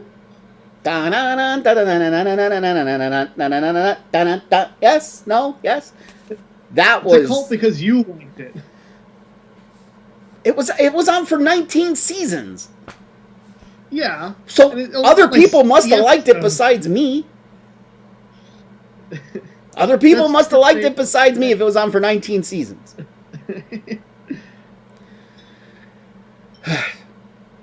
This one, if I had a vote, which I didn't, would have been tough for me. Because I really did like both shows. Do we have the 5-12 upset here? One. Is this the one? We have the 5-12 Sure. upset? It is! The cult show Benny Hill moves on over Family Ties. I think Family Ties gets robbed here. By the way, they moved on 57 to 43%. I think if Family Ties is a 5 seed in any other bracket, they're moving on. So they got a bad matchup against the Benny Hill Show. It's good to see a lot of people knew the Benny Hill Show. Then we got the 4-13. Leave It to Beaver. Jerry Mathers as the Beaver. How would you like your nickname to be The Beaver. I guess you got buck teeth. The Beaver. Mary Hartman, and it was another cult following show, same as Soap. Yeah, true. But, see, if you were to call somebody the Beaver, I wouldn't think of buck teeth. That would not be the first thing I would think of. Okay. When I hear Beaver, I automatically think of something else. Okay. Do you know what I automatically think of without saying it? No. We'll talk about that later then. That went up against Benson, which was a spin-off from Soap. Benson was the butler in Soap, and then he got his own show. Do we have an upset in the 413? No. We do not. Leave it to Beaver. Moves on, 86 to 14%. 6-11 matchup. Two shows I really liked. One more than the other one, though. 80s show, Mama's Family, with Vicki Lawrence, played Mama. A Southern family, basically. Going up against the 11th seed, Welcome Back, Kotter. Basically just about a guy who teaches at a high school in one of the boroughs in New York. I forget which borough it was in New York. I don't even know if they ever say it. The Bronx or Queens. It had to either be the Bronx or Queens. It had to be.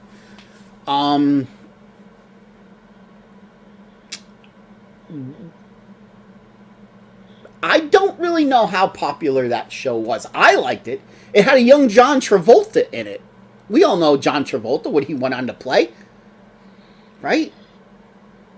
He was in Grease. Don't want to take that movie off the air, by the way. He was in Face Off. He was in Pulp Fiction. Do we have a 6-11 upset here? Mama's Family against Welcome Back, Kotter. No. This was not even close. 86 to 14%. 1, 2, 3, 4, 5. Yeah, 86 to 14%. Welcome Back, Kotter. Moving on, the 11 seed. Damn. Although, I think my counting is off a little bit here. 1, 2, 3, 4, 5. Yes, sorry. That was 68 to 32%. I thought my counting was off. Jeez, that's not even close. 68 to 32%. Welcome Back, Kotter. Move. So this is the bracket with upsets so far. This is 3 upsets in 5 games. Then we got the 314. The Mary Tyler Moore Show from the 70s. Funny. I don't remember watching it too much. Against Punky Brewster. That was an 80s sitcom. In fact, Punky Brewster is back on. A grown-up Punky Brewster. I believe is on the Peacock. The Peacock. Which I ordered Peacock Network. I did. Kata, not Kater. Kata. Mr. Kata. I ordered Peacock because WWE is moving to Peacock. And my kid was too cheap to pay $5 a month for it so he could watch Premier League Soccer. I have Paramount Plus so I can watch Champions League and Europa League. Do we have an upset in the 413? Yes. No. Mary Tyler Moore crushed Punky Brewster 86. That was the one that was 86-14. Rip. Then we got Mr. Ed versus Hogan's Heroes in the 7 versus 10 matchup. 7 seed, Mr. Ed. 60s, maybe? Early 60s? About a talking horse. Talking horse. Wonder if a horse could talk. I wonder what it would say. Get off me. Going up against Hogan's Heroes. Now, Hogan's Heroes could kind of be another cult show. I watched it. Extremely funny. I remember my grandfather watching it too, and he liked it. It's a shame Bob Crane was murdered. Hogan's Heroes was about a POW camp in World War II, where basically they won the war out of this POW camp. Because they were that good, the Allies. 7-10, do we have an upset here? Yes. You bet your ass we do. 74 to 26%.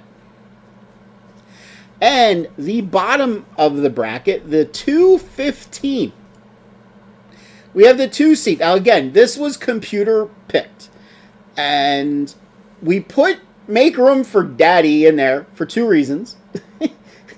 It's got a funny name. We could have put the Danny Thomas Show, because that was its other name. And it was on for quite a few seasons. It was like 12 seasons it was on, so it had to be popular.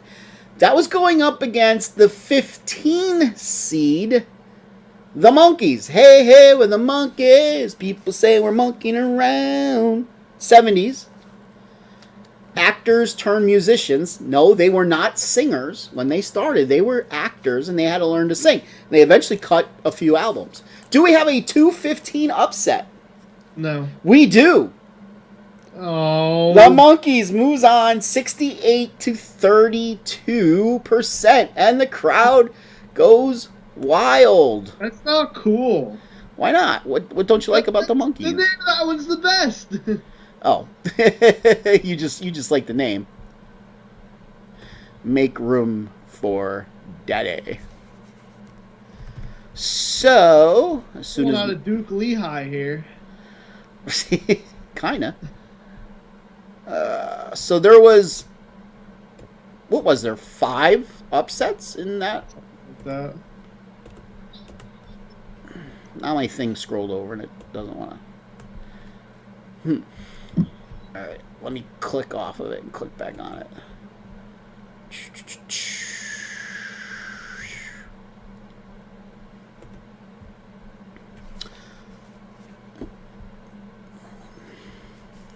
So, yes, there was...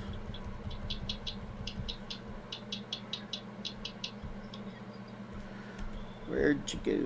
Where'd you go? Where'd you go? Where'd you go? Dead air, not good. Not good for dead air. So there was 1, 2, 3, 4... Yeah, 5 upsets. So now we got the All in the Family bracket. We got the number 1 seed, All in the Family. We don't need to explain All in the Family, except to Rav, apparently. Who's never seen All in the Family. Let's just say All in the Family could not be on today. But that was back when you didn't have to... Comedy was comedy. If you were not politically correct in comedy, it was funny because you knew it was comedy. Today, if you say stuff like that, everybody would get butthurt way too quick. So All in the Family went up against Chico and the Man. Chico and the Man. The Man was the same guy from Willy Wonka. We said that on the last show. 16 seed. Is there any chance at all Chico and the Man even came close to beating All in the Family? No. Of all the pools I've ever done, I've never had one thing win 100% to nothing. Until now. It won 100% to nothing. Until now. 100% to 0. The 8-9 matchup. Barney Miller. Very funny sitcom from the 70s. About detectives in New York. I thought the earlier episodes were funnier when Fish was on the show and Umana was on the show. For those of you that watched it, I thought that show was hilarious. Going up against Different Strokes from the 80s. Again, that was the black kids getting adopted by the white guy. And another short kid. What you talking about, Willis? That's what you heard like every episode. 8-9. Barney Miller, Different Strokes. Do we have the upset here? No. Disappointing, we do. The 9 seed with a 57 to 43% victory. As extremely disappointing. Not that Barney Miller was going to be All in the Family, but I at least would have liked to have seen him go through one round. Then we got a late 60s to 70s show, I believe, Bewitched. About what are you doing? I dropped my Water bottle. About a witch, basically. Going up against A Different World, which is a spinoff of The Cosby Show. And this is in the 512. Do we have a 512 upset here? Yeah, of course. No. 95-5. Bewitched moves on. 413, the Donna Reed Show against Good Times. This was predictable. I don't know much about the Donna Reed Show, but I knew it was popular because that was another show that was on for more than 10 seasons. Against Good Times was basically about a poor family in the 70s who were basically just having good times. With J.J. Walker, Dynamite. That was his saying. It's weird that I had them and I didn't put What's Happening in this bracket. That was my bad. My bad there. Do we have an upset on the 413? No. Yes, we do. I'm not good at this. No, you're not. Good Times with a 76-24. They move on. 611. Full House. 80s sitcom about a couple guys with some children who were girls. 4 of them, I believe, if I remember correctly. Yeah. Okay. It was funny in its own way. Going up against I am the great Cornholio. I need tiki for my bunghole. Beavis and Butthead. Now, do you think the classy people that watch Phatts TV would vote for Beavis and Butthead? I was told that was the hardest matchup by Rav because he obviously knows both of them. He said, why do these have to be matched up? And yes, Full House won. Computer generated. You think Full House won, or do you know Full House won? Full House wins. Full House does win, unfortunately, 70-30. At least you didn't have any money on this bracket, Daniel. That's true. Then we got Cheers, which was a very funny show about a bar, basically. There was a spin-off of that called Frasier. Maybe we'll see Frasier in our next bracket. Going up against Alf. Basically an alien from outer space that liked to eat cats, but he never was able to get a cat to eat. That was a very popular show, too. So we had 2 80s sitcoms going up against each other. Do we have an upset in the 314? Yes. No. 62-38, Cheers moves on. That one was predictable. 710. Here's another cult show from the 70s, Taxi. Taxi. Who remembers Taxi? I do. Basically about a cab company. With Mary Lou Henner, was that her name? Redhead? She's really pretty. Andy Hoffman. Danny DeVito. The guy who played in Grease. Jeff, what was his name? Jeff Conway, maybe? He died a few years ago. Going up against Who's the Boss with Tony Danza. Tony Danza was in Taxi too. That's right. This was the Tony Danza matchup. Tony Danza from the 70s versus Tony Danza from the 80s. Taxi versus Who's the Boss. So, which Tony Danza wins? The 70s or the 80s? Taxi. Taxi wins. Very good. You picked one right. Hey. 71-29. And last but not least, the show that always confused me. Always. Why the hell they had a change of clothes for a 3-hour tour? The Howells and Ginger wore different clothes every episode. Why did they bring their wardrobe with them on a 3-hour tour? I don't know. The weather started getting rough. The tiny ship was tossed. Not for the courage of the fearless crew, the minnow would be lost. Yeah. Bob Denver, Alan Hale, Jim Backus, I believe it was Russell Johnson as the professor. See, this is the stuff that I could remember from the 70s. See, the non-genetically proven son will tell you right now, I suck at names. Yeah. But I just remembered all the male characters from Gilligan's Island. And then you had Tina Louise was Ginger. You had Dawn Wells as Marianne, and I can't remember Mrs. Housing. Look at that. I remembered 6 out of the 7. I'm good at stuff 40 years ago, but I can't remember anything from today.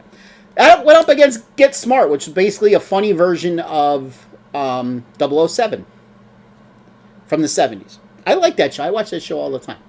Do we have a 15-2 upset here? No. No.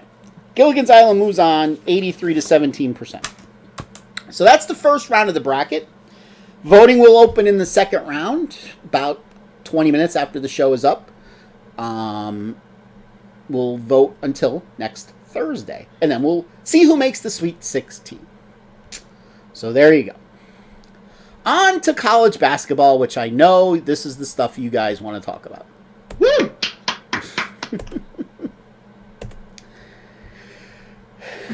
And now, for the first time, basically ever, the non-genetically proven son gets to talk more than me. This is probably true. All right. So, hold on here.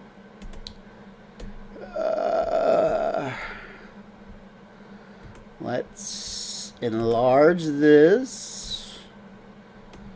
So, we'll go over each bracket. We'll do his, and then I'll say if I basically agreed or disagreed, and I'll say why if I disagree. And then I will show you mine. So, unfortunately, there's no way without covering it up that you will not see. Maybe I can make it even bigger. I can. It's going to be really big, though. Going to be really, really big. Really, really big. Because I kind of want to hide who you have going to the Final Four till the end. If that makes sense. Right. So the first matchup is going to be Gonzaga versus the winner of Norfolk State, Appalachian State, which is being played now. Yes. And here's the non-genetically proven sons. Part of that bracket. Okay. So you have Gonzaga. I'm sure there's you don't have that much to say about Gonzaga in this matchup. Other than the number 1 rated offense, they definitely can win the national championship. Jalen Suggs averages 14.3 points a game and 5.5 rebounds and 4.5 assists. He's basically the most athletic and dynamic point guard. And anything else? They dominate the paint, ranking 11th in the nation with 67.8% shooting on 2-pointers. And the Zags lead the nation in both effective field goal percentage and 2-point field goal percentage. Gonzaga all the way. Don't see a problem. So. And not to say they only won one game by less than 10 points. Yeah. That was against West Virginia, who is in that side of the bracket. I, of course, have Gonzaga as well. Right. No need to talk about that. Number 8, Oklahoma against number 9, Missouri. You take Missouri. Why? So, I have a breakdown for each team and all of these. Yeah. So, Oklahoma's strength is in their backcourt, led by a 6'5" senior point guard, Austin Reeves, who has guided the team to the 26th lowest turnover rate in the country, alongside Reeves' sharpshooter, Umoja Gibson, who's drained 56 threes and a team high 41.5%. The four-guard rotation, though, struggles to defend the perimeter. Opponents hit 35.4% from the outside, ranking in the bottom third of the nation.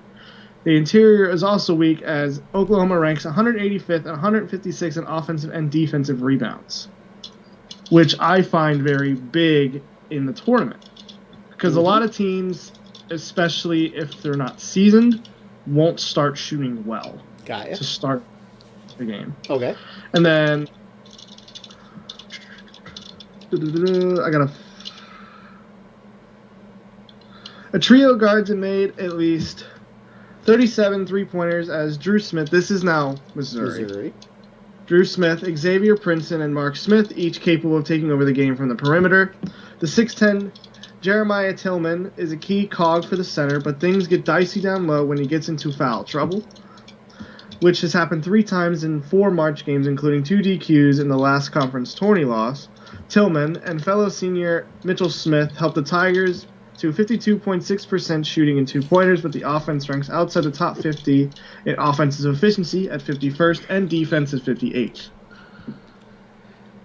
All right, so why do you like Missouri to win the game? Which is the real thing you're supposed to be saying here. I like Missouri. I think they're too low of a seed. Okay. I think they're a top 15 team nationally, despite their record. They have wins against Illinois, Oregon, Alabama, and Tennessee. So I think they're possibly ready to make a run. The problem is they have to face Gonzaga. I think they'll win the game from the 3-point arc, though. Okay. I have Oklahoma. Better team, better conference. See, that's all I got to say. Better team, better conference. Aren't you cool? 5-12, Creighton against Cal Santa Barbara. Do we have an upset in the 5-12? I do not. Okay. I said a lot of so-called experts like UCSB in this game. I do not. Let's throw out the last game for Creighton. Yes. That doesn't count. They're 38th in turnover rate in the NCAA and 15th in field goal percentage. Where they can run into trouble is with offensive rebounding, as they're 261st. But Marcus Zagrowski and Mitch Bollock both shoot 40% from the 3, so Creighton will win this game from the arc in a close game. You're still saying Creighton when it's Creighton. Creighton, my bad. They will win the game close, but they'll win it from the 3-point arc. Mm-hmm. I see Rav's comment. He goes, how long is the delay? Because you can hear me talking, and then... It's about 30 seconds. There you go. So, why do you like Creighton? Why do I like Creighton? Yep. Because they're 38th in turnover rate, so they're not going to turn over the ball a whole lot, and they're going to make a lot of baskets. Okay. Is that the only reason? It's the main reason. All right. I took Cal Santa Barbara here in the 5-12 upset. Why did I take Cal Santa Barbara? Simple. Here's their starting lineup. Senior, junior, junior, senior, senior. I love senior leadership. I love teams that are experienced. Experienced teams, to me, go far in the tournament. It's not to say that Creighton, as the non-genetically proven son would say, isn't experienced either, because they're experienced as well. But they are a small team. Looking at their starting 5, they go 6'2", 6'5", 6'5", 6'7", 6'5". Cal Santa Barbara goes 6'4", 6'9", 6'10", 6 foot, 6'5", and they're just taller on the inside. So they're going to win this game on the inside. Cal Santa Barbara will have to... Creighton will just basically have to hit more threes if they want to win this game. So far we disagree on 2 picks. Yeah. Which is good. Virginia... Oh, you have an upset here. Virginia and Ohio. So, this game is interesting to me. Going back to November, Virginia lost to San Francisco, and on that same day, Ohio nearly won a game at Illinois. Virginia likes to play a slow basketball game. I hate slow basketball. I can't stand it. I don't think it works. Ohio likes to play at pace. Mm-hmm. Virginia does not rely on their bigs as much as they used to. They rely more on a 3-point game, which could get them into trouble. As I said, teams just don't like to start hot. Cut your analysis in half, please. All right. And then Virginia had to pull out of the ACC tournament due to COVID, so you don't really know who's going to be playing for them, so I like the upset here. Okay. I don't. I have Virginia here. Ohio finished 5th in their conference. 5th in the Mid-American Conference. 5th. 5th. Kind of all that needs to be said about that. The non-genetically proven son is right that Virginia likes to play a slow game where Ohio likes to play a fast-paced game. I'm going to tell you right now, it's a lot harder for a fast-paced team to play slower than it is a slower team to play faster if necessary. Usually, when there's a slow team against a fast-paced team, especially when the slow team is the better team, it's a slowed-down game. Yes, it's true that Virginia was out of the ACC tournament with COVID issues, but I still think they're strong enough to beat Ohio. USC, Wichita. So do you have a preference in the Wichita State Drake? Let's see who's winning that game. Go ahead and talk why you like USC. I don't have a preference in that game, by the way. I like USC. They do hold their opponents to 42.2% shooting from 2-point attempts, lowest of any tournament team, second in the nation. They do struggle from the line as they only shoot 64.7% from the line, but I don't think this game will be won from the line. I think defense will prevail in a low-scoring game, so USC's defense will overtop either Wichita or Drake, and they'll come out on top. Okay. Wichita State is up by 9 presently. I have USC winning this game as well. They were actually one of the better teams that came out of the Pac-10 this year. Now, what I don't like is they're a little on the young side. With a freshman and a sophomore in the starting lineup. In fact, they're brothers, but they're tall, 6'10" and 7 foot. They'll have enough to get by whoever wins in the Wichita State Drake game. 3:14, Kansas, Eastern Washington. You like Kansas? I do like Kansas. Eastern Washington does like to play an up-tempo offense. They are the 28th fastest offense in the nation, whatever that means to anybody. But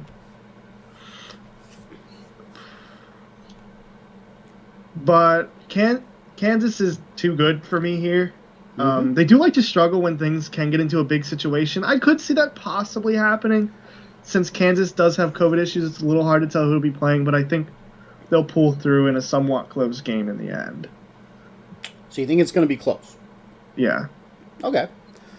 I have Kansas winning here. They do have COVID issues, and I believe one of their players is sitting out, at least the first weekend.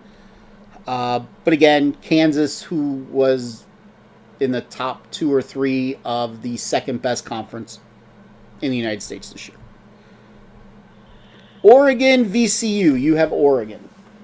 Another Pac-12 team. Personally, I don't really know a lot about either school. I know Oregon won 11 of their last 13, have a very experienced roster. The Rams, VCU, have the 12th best defense efficiency while creating turnovers as a top 10, allowing just 30.5% shooting from the perimeter, 30th in the nation. I think it's very possible this game could be won on defense. I think Oregon's offense will overpower VCU's offense, and they will blow the game open, getting a 12-point lead by half. Gaia. Oregon.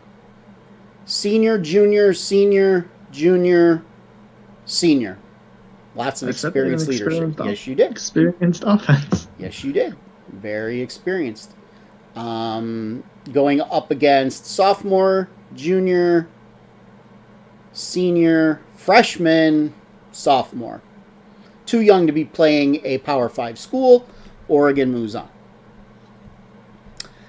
You have a I'm willing to bet you have Iowa here. Yeah. Iowa. Over Grand Canyon. Do we need to say anything? It begins and ends with Luka Garza, period. Exactly. All right. So we'll only go over the next if you have any upsets. All right? Or if you seriously want to talk about a matchup. You have Iowa making it to the Sweet 16. Mm-hmm. You have USC over Kansas. Anything you want to say about that? No. I don't have anything on that. Okay. You have Ohio over Creighton. So you have a 13 seed getting there. I still like the fast offense. As long as they aren't forced to slow down, I think they could walk to the Sweet 16. Okay. And you have Gonzaga beating Missouri. Yes. In the Sweet 16, you have Gonzaga getting by Ohio. And you have Iowa getting by USC. And to make it to the Final Four, you have the Iowa Hawkeyes beating the undefeated Gonzaga Bulldogs. So let's bring you back here and talk about why you're taking Iowa to beat Gonzaga. So, they played earlier in the year. Gonzaga won 99-88. I think Gonzaga's road to the round of 8's fairly simple, especially the way I have it. Their Sweet 16 matchup is easier than their round of 32 matchup. So I think they could come out a little slow, maybe even a little confident. I think with Nick goes, undefeated teams can't win. It's just a roll. But I think with Garza being a senior, he's going to come out with a little bit of fire, especially if they get to this game. And he's going to basically control that entire offense, and he'll put up 30, 35, maybe even 40 points. And Gonzaga won't be able to keep up. Okay. So you like Gonzaga going down in the Elite 8. Mm-hmm. So let me put up my bracket and see how close we are here. So I already told you who I have winning the first round. I've Gonzaga, Oklahoma, Cal Santa Barbara. I actually have Cal Santa Barbara beating Virginia in round 2. Again, very experienced team. So I have the upset there. I have USC getting by Kansas, so I believe you had the same thing. And I have Iowa versus USC. Iowa winning, Gonzaga winning, and I have Iowa as well. Why do you like Iowa?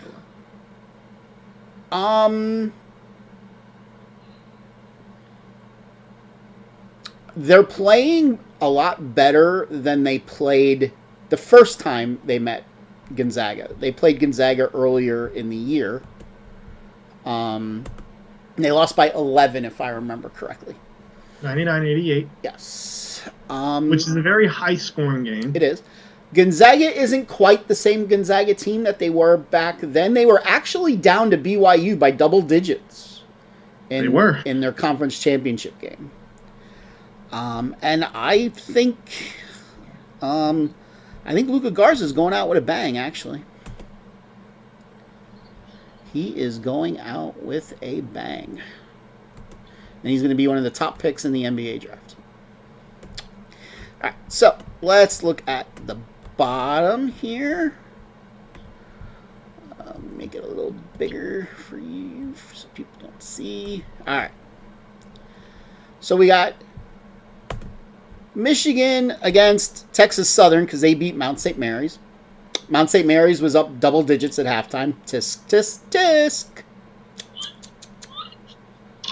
Do I hear somebody complaining who goes to Mount St. Mary's? Mm-hmm. Yes. Mm-hmm. Do we need to talk about Michigan winning this game?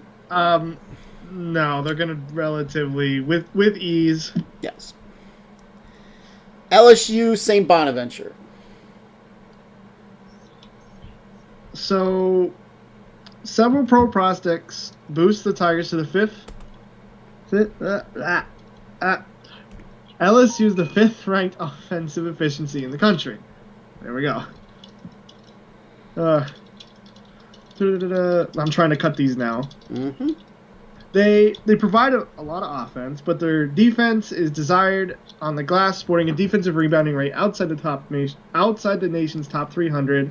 I think LSU will overpower them offensively and start to pull away late in the second half. I think it could be a little high scoring, depending on how well St. Bonaventure shoots. Okay. I have LSU as well. I actually kind of agree with what you just said, that they pull away in the second half. I think LSU could be a dangerous team in this tournament, actually. Colorado. Go ahead. What? They could be. Colorado, Georgetown. You call for the upset here. I do like Georgetown. The paper says otherwise. Mm-hmm. Georgetown coming off their huge Big East tournament win. Again, they beat Villanova and Creighton by 25. I said they're playing like it's 1985. They are pretty careless with the ball, ranking 304th in the nation's offensive turnover rate, and they're 193rd in effective field goal percentage, but somewhat make up with three-pointers, having 4 players with at least 33 points.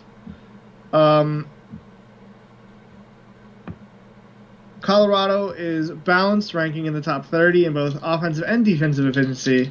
I do think Colorado is a better team on paper, but I think if Georgetown can continue playing how they did in the tournament, they will beat Colorado. If they don't, they're going to get mushed. Gonna get mushed, huh?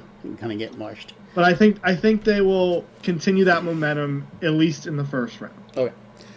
So Georgetown, there was only one way they were going to make the tournament, and that was to win their conference. Right. They had a losing record going into that tournament. So it was kind of karma. You had Patrick Ewing, their coach, playing in a tournament in Madison Square Garden. Who did Patrick Ewing play for his entire career? The New York Knicks, where the New York Knicks play Madison Square Garden.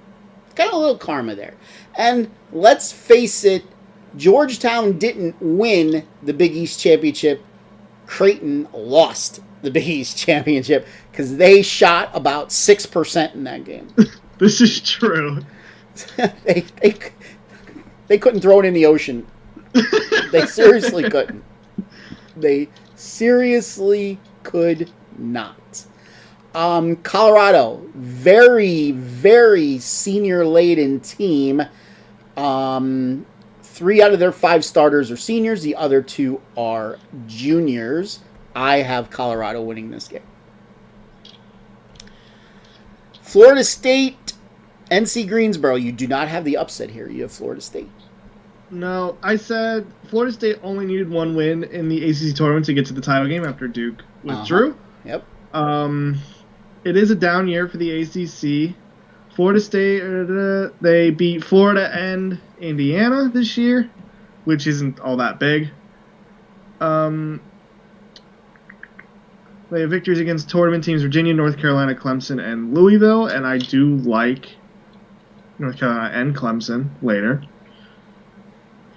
The balance is key for them as rotation goes 9 deep and all responsible for top 10 offensive efficiency rating. All right. I have Florida as well, by the way. Yeah. So you have whoever wins tonight's game beating BYU. I'm kind of banking on Michigan State to win. Okay. I don't particularly love UCLA, but I do like Michigan State for the reason of they come out of the Big Ten. Mm-hmm. I said BYU saw they lost 3 games to Gonzaga, but that's nothing wrong with that.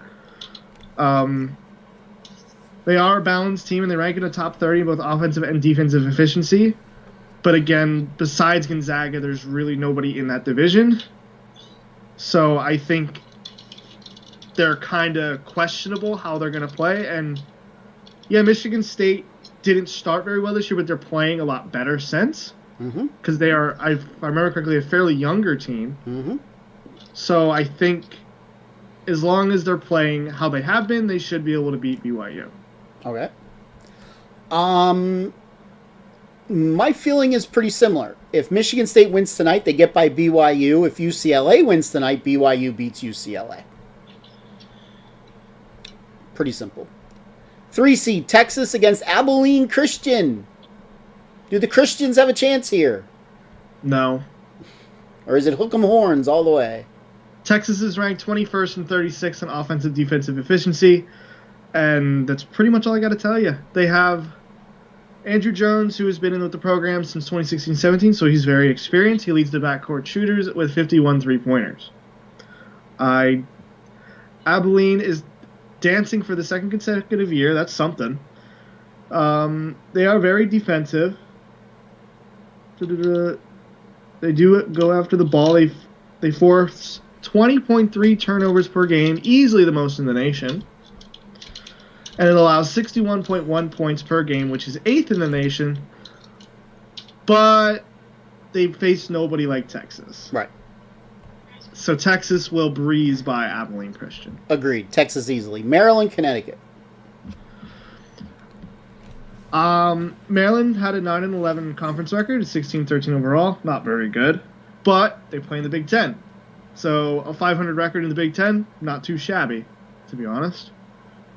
They are very young, but they are very solid. They have upperclassmen up front and scoring threats from the wings who also rebound. Maryland ranks 26th in defensive efficiency. Maryland finished 8th in the Big Ten, which is right in the middle, just about. One below the middle. They have plenty of length and provide a stout defense. The Terps do have the tools for a first-round upset. Connecticut finished 3rd in its first season back in the Big East, winning 7 of the last 8 before exiting the conference tournament. They have a deep front court rotation responsible for offensive rebounding. They are 10th ranked in block rate. That's about it. Okay. I said this game does come down to a defensive style game. I think it's going to be somewhat low scoring. And I think the Big Ten experience is going to prevail here against the Big East experience. Agreed. So Maryland with the upset. Agreed. I took Maryland as well. Alabama, Iona. Obviously, you do not give Iona any chance here. No. I couldn't find any reason to even like Iona. Okay. All right. So, looking at the rest, you have Alabama beating Maryland. Mm-hmm. Again, if there's anything you want to say about any of these, stop me. You have Texas beating whomever comes out of Michigan State, UCLA. You have Florida State beating Georgetown. And you have Michigan beating LSU. I originally had Georgetown going, but I was just like, Florida State's like, if they're healthy, they're really good, like really good. So Okay. I kind of changed my mind on that one. Okay. Then you have Florida State beating Michigan. I think Michigan could potentially be on upset alert, even potentially in like the second round. Mm-hmm. But I think Florida State will come out in a very, very close game in that one. All right. And you have Texas beating Alabama. Division, straight it. up. And you have Texas making it to the Final Four. Again, division. I think Texas is the real deal when they want to be. I think they're a very solid program. I watched a few games of it. I actually probably watched about 4 or 5. I bet a few of them. So, here's why you and I are going to do bad in this contest. We have exactly the same bracket. Pretty close. And that's no You don't have fun. Georgetown winning their first game. That is no fun at all. When we have pretty much the same thing, there's no fun in that. And I spent like 5 hours last night doing this. I've been doing this all week. So, here's my thing. I mean, I have Colorado beating Georgetown. Yeah. Honestly, Colorado could beat Florida State. That can happen. LSU can beat Michigan.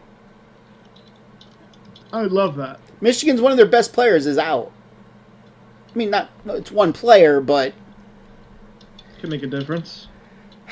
I don't think Michigan makes it past the Sweet 16 if they make it to the Sweet 16. I like Texas. I like Alabama. I have Texas as well. Better conference. And I have Florida State. I don't know why. I thought I had Texas there. But I guess I don't. No, I do have Texas. No, I don't. I have Florida State. Okay. I have Florida State. So we actually disagree on one. Yay. Oops. I have Florida State. Only because, as you said, when they're healthy, they could play really good ball. And for some reason, I have Florida State a lot each year, and they always let me down. So I might as well keep the train rolling on that. Keep the train rolling. All right. So up to the other end we go. Don't forget, for those of you who haven't signed up yet for the Phatts TV free bracket challenge, I got the trophy today. I got the trophy, and it's not the poppers. Look at this nice thing. What does it say on it? It says bracket challenge. It says Phatts TV 2021 bracket challenge champion. Yeah. Look at that thing. It's a nice little trophy that whoever wins the contest gets. And it's a free contest to enter, so enter. You could be the inaugural winner of the Phatts bracket challenge tournament. Tom says, I got an NCAA suicide pool, took Baylor Friday, Kansas Saturday. I can't find lines for Sunday or Monday's game. Could use some input if possible, being I know nothing about basketball. Why in the world did you get an NCAA suicide bracket then? I know Tom knows nothing about basketball. I always just assume Tom knows nothing about nothing. Sorry, Tom. Just kidding, buddy. Just kidding. Just kidding. Just kidding. You know how to bowl. You're good. You taught your son well. That's for sure. All right. Off we go to up top. Josh says he wants the trophy. Okay. You have Baylor over Hartford. Probably don't even need to talk about that as well. Highest 3-point percentage in the nation. Mm-hmm. Okay, now almost 42%. you have North Carolina beating Wisconsin, and I'm going to let you talk about that. I told you a month ago that I like North Carolina to make a run if they get the right draw. Yes. North Carolina is 14th in the nation in defensive efficiency, first in offensive rebounding rate, which is very important as anyone who watched basketball this year has noticed. Yes. The Tar Heels are not an efficient shooting team, especially from long distance. They're 31.7% from the three, which is 270th in the nation. And their only 3-point threat is really 6'5" freshman Kerwin Walton, and I know you don't like freshmen. That figures that they could possibly make a run. Yeah. The Badgers lost their last 5 of their last 6 games in the regular season, and they should have lost to Penn State, but Penn State sucks. The Badgers ranked 327th in adjusted tempo and 13th in defensive efficiency. As I said before, I hate slow basketball. Mm-hmm. I can't stand it. Mm-hmm. Yeah, they're good at defense. Good for you. They allow 64 points a game. Mm-hmm. They also commit the fewest turnovers in the nation at 8.9 per game.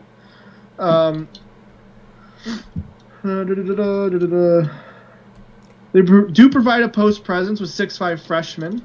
I know, there's another freshman you don't like. Mm-hmm. They do have Johnny Davis, who averages 7 points off the bench. I think this game will be close all the way. I think the late pressure from North Carolina will get them through the game in a very low-scoring affair, somewhere in the high 50s, low 60s. Okay. I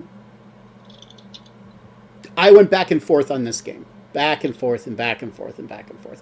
I ended up settling on Wisconsin in this game. For the simple fact that you just said. Wisconsin can slow down a game if they choose to. We've also seen them score almost 80 points a game. Against Penn State. I think if they play a game where it's going to be in the high 70s, they're not winning this game. They want to keep this game in the low 60s. If you look at North Carolina, look at their scores throughout the year, if they play a game with no tempo, no pace, they lose. So it's whoever's going to control the pace here, and I like a team that has more senior leadership than I do against teams that are young. Right. Yes, North Carolina dominates the rebound, dominates the board. But if Wisconsin's slowing the game down, that's less shots to dominate the boards with. Tom said his suicide bracket was $5. Good job, Tom. My trophy wasn't $5. Are you in my bracket, Tom? You better be. You have Winthrop beating Villanova. Yes. Tell me why. So point guard and senior leader Colin Giuseppe, I don't know how to say that. He went down with a torn MCL on March 3rd. He ain't playing. Yep. In the 2 games that they did play without him, the Wildcats lost both, including one and done in a conference tourney, which is really bad. And they had to replace the co-Big East Player of the Year with a sophomore. So now the bulk of their offensive production is with one center and one wing guy. Mm-hmm. Strength of Villanova's offense, as it ranks 8th in the nation in offensive efficiency and 3rd in turnover rate. But that was achieved with their star player. Without him, the Wildcats are one of the biggest mysteries in the dance. And Winthrop, looking to capture their 2nd ever NCAA tournament win. And they have a 6'7" senior guard with 3 triple-doubles this season. He is one of 4 players averaging double figures at a fast-paced offense, which I do like, that ranks 11th in the nation at adjusted tempo rating. The Eagles force the tempo with a deep rotation that boasts 11 players who average at least 11 minutes per game, so they do like to substitute a lot of different players, so that hopefully should keep them out of foul trouble, which I could see Nova maybe coming into this game as slight underdog in their minds, possibly. May try to get someone in foul trouble. That could be dangerous. Winthrop is strong on the glass with offensive and defensive rebounding rates both in the top 12 in the nation. So I like Winthrop. Winthrop in the upset, huh? Rav does not like Winthrop. He likes Nova. Well, he's from down there. Exactly. That's why he said boo. I mean, word is he's got a poster of Jay Wright in a Speedo in his bedroom. It's pretty funny. I have Winthrop 2 in an upset. Again, another senior-laden team. The injury that you talked about for Villanova is going to play huge in this game. They looked... The couple games that they played after, they looked completely unorganized in this game. Now, they had, more than a week or so to practice and get prepared. So they may come out and win.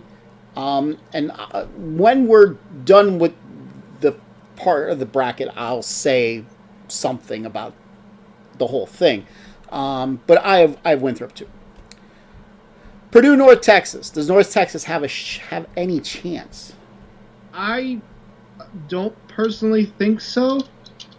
I have Purdue is balanced, ranking 23rd in offensive efficiency and 24th in defensive efficiency. I think this is personally a down year for Purdue. Purdue is usually one of the front runners in the Big Ten, and they finished 4th, if I remember correctly. So that's not bad. They're big, leads the front court that ranks top 50 in both offensive and defensive rebounding. And the person that's backing him up, though, which you are not going to like, is his name's something 7'4" freshman Zach Edey. See, I'm sure you don't like the freshman. The team ranks 17th in the nation in average height, and yeah. So they're a well-rounded team, basically. Okay. And North Texas, you might like North Texas. They lean heavily on upperclassmen, starting 4 seniors for this team that ranks 13th in experience of all teams, all average double figures, led by that guy, Javion Hamlet, who averages 15 points a game. And their defense also ranks in the top 20 in opponent effective field goal percentage. Purdue will win this game inside the paint, and North Texas will have to pick up their pace if they want to keep up with the Boilermakers. Their defining characteristic for North Texas is controlling tempo as they run the 8th slowest offense in the nation. Got ya. I have Purdue as well, winning a very close game. Very close game. If Purdue was in any other conference, I would have picked North Texas to win this game. You're absolutely right. 4 seniors are in the starting lineup. Love seniors come tournament time. Love them. They know how to slow the game down. But Purdue's experience playing a top 10 schedule is going to pull them through against North Texas. Now, I would not be surprised, I'll tell you right now, if Purdue, Winthrop, or North Texas could make it to the Sweet 16. Either of them can. Either of them 3. Texas Tech against Utah State. Did you call for the upset here? I went back and forth in this game all week. I liked Texas Tech for a while. Then I was reading into it more like yesterday and today, and I switched my mind to Utah State. I did not know in 2019, I completely forgot, Texas Tech was in the national championship game. They were. They do have some players from that team. Key difference maker this season has been their Big 12 newcomer of the year, Mac McClung. He transferred from Georgetown. They do have a slower tempo, more defensive-oriented program, but still managed to lead the team with 15.7 points per game.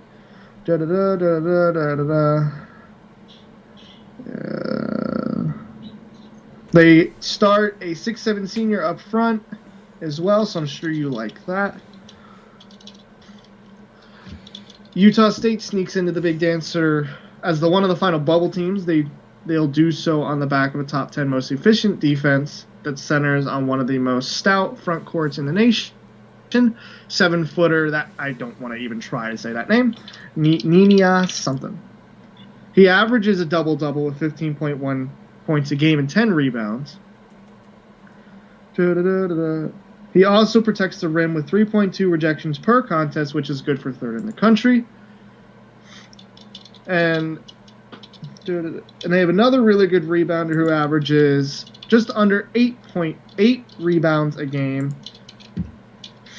And they have the 5th best defensive rebounding rate that holds opponents to the 4th lowest shooting percentage on 2-point baskets. That's out of 357 teams in Division 1. This game will be won inside the paint in a very low-scoring affair. I could see Utah State pulling up the upset with their rebounding ability, so I picked Utah State. Okay.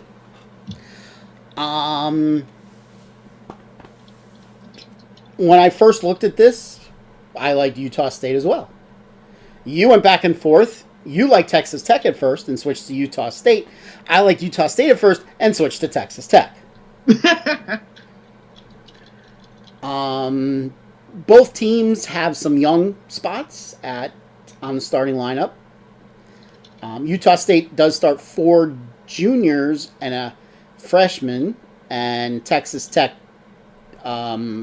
starts, let's see here, they had a junior, a sophomore, a senior, and a freshman. Junior, senior, sophomore, freshman. But Utah State has basically played nobody this season. If you look at who they've beaten, you're not going to see any impressive teams there. Texas Tech playing a decent schedule all year against Big 12 conferences. Again, this is going to go into what I am going to say after we get through this. I have Texas Tech. Arkansas against Colgate. A lot of people are picking Colgate here. You are not. Okay, so Colgate does have a very balanced squad, ranking the top 35 in both offensive and defensive efficiency. One of their starting players, it was SEC. No, that's wrong. Which one did I have here? Okay, I had that wrong way. My bad. Arkansas does that. They are top ranked with 35 both offensive and defensive efficiency. And one of their starting was SEC Freshman of the Year, averages 17.4 points a game. The Razorbacks are 36 nationally with the average height, boosted by a 7'3" Connor Vanover, who averages 6.6 points a game, and 6'10" Jalen Williams. They lock down the interior, sharing time at center. Colgate is a great shooting team. They lack a non-conference opponents and quad one games, perhaps what skews their numbers. Nevertheless, the Raiders rank top 15 in the nation in effective field goal percentage, 2-point percentage, and 3-point percentage. 4 players average double figures with at least 20 trays in this shortened season, and all draining 34% from deep.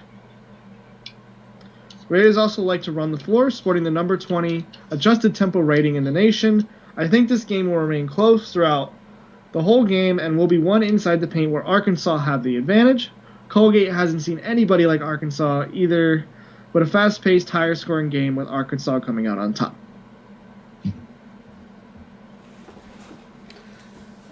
$239.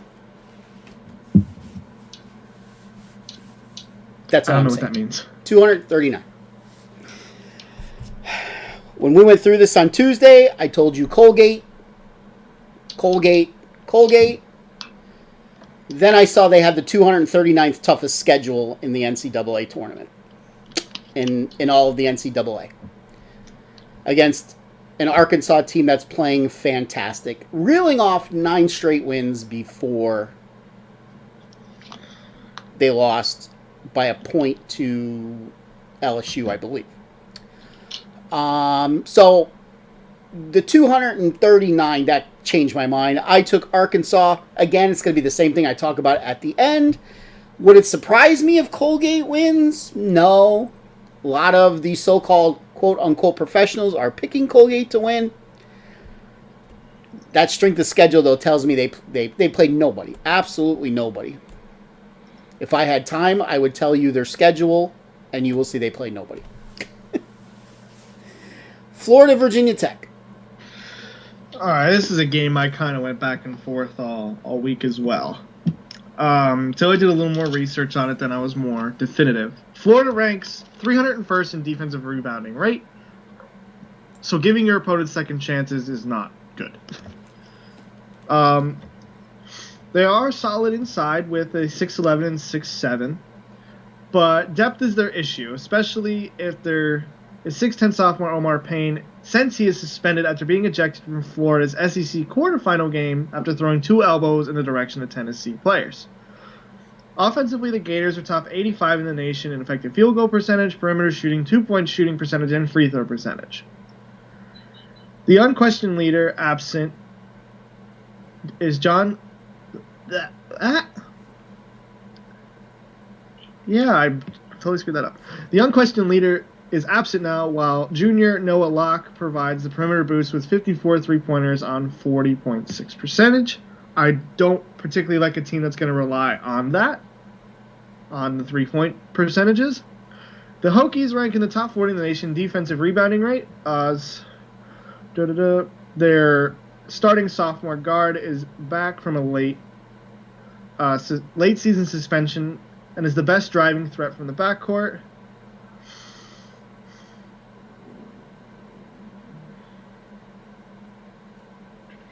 Anything else? I'm looking. Should I take that as a no? Yeah, I don't. than that. I see this game being played somewhat defensively, and Tech trying to get Florida into some foul trouble early. As I said, their sophomore guard does like to drive, so I feel like they're going to try to get a couple of their centers on foul trouble, and since they have little depth, and I see Tech pulling out a close, lower scoring affair. Got ya. I'm coming back to us for this astute prognostication that I have on this game and how I came up with Florida to win this game. Because if you watch Tuesday night, I told you this was going to be my hardest game. The stats had them at just about dead even. They were literally within 4 points of each other. When other games were 700 points apart. These guys were 4 points. I actually had the entire bracket done with the exception of this game.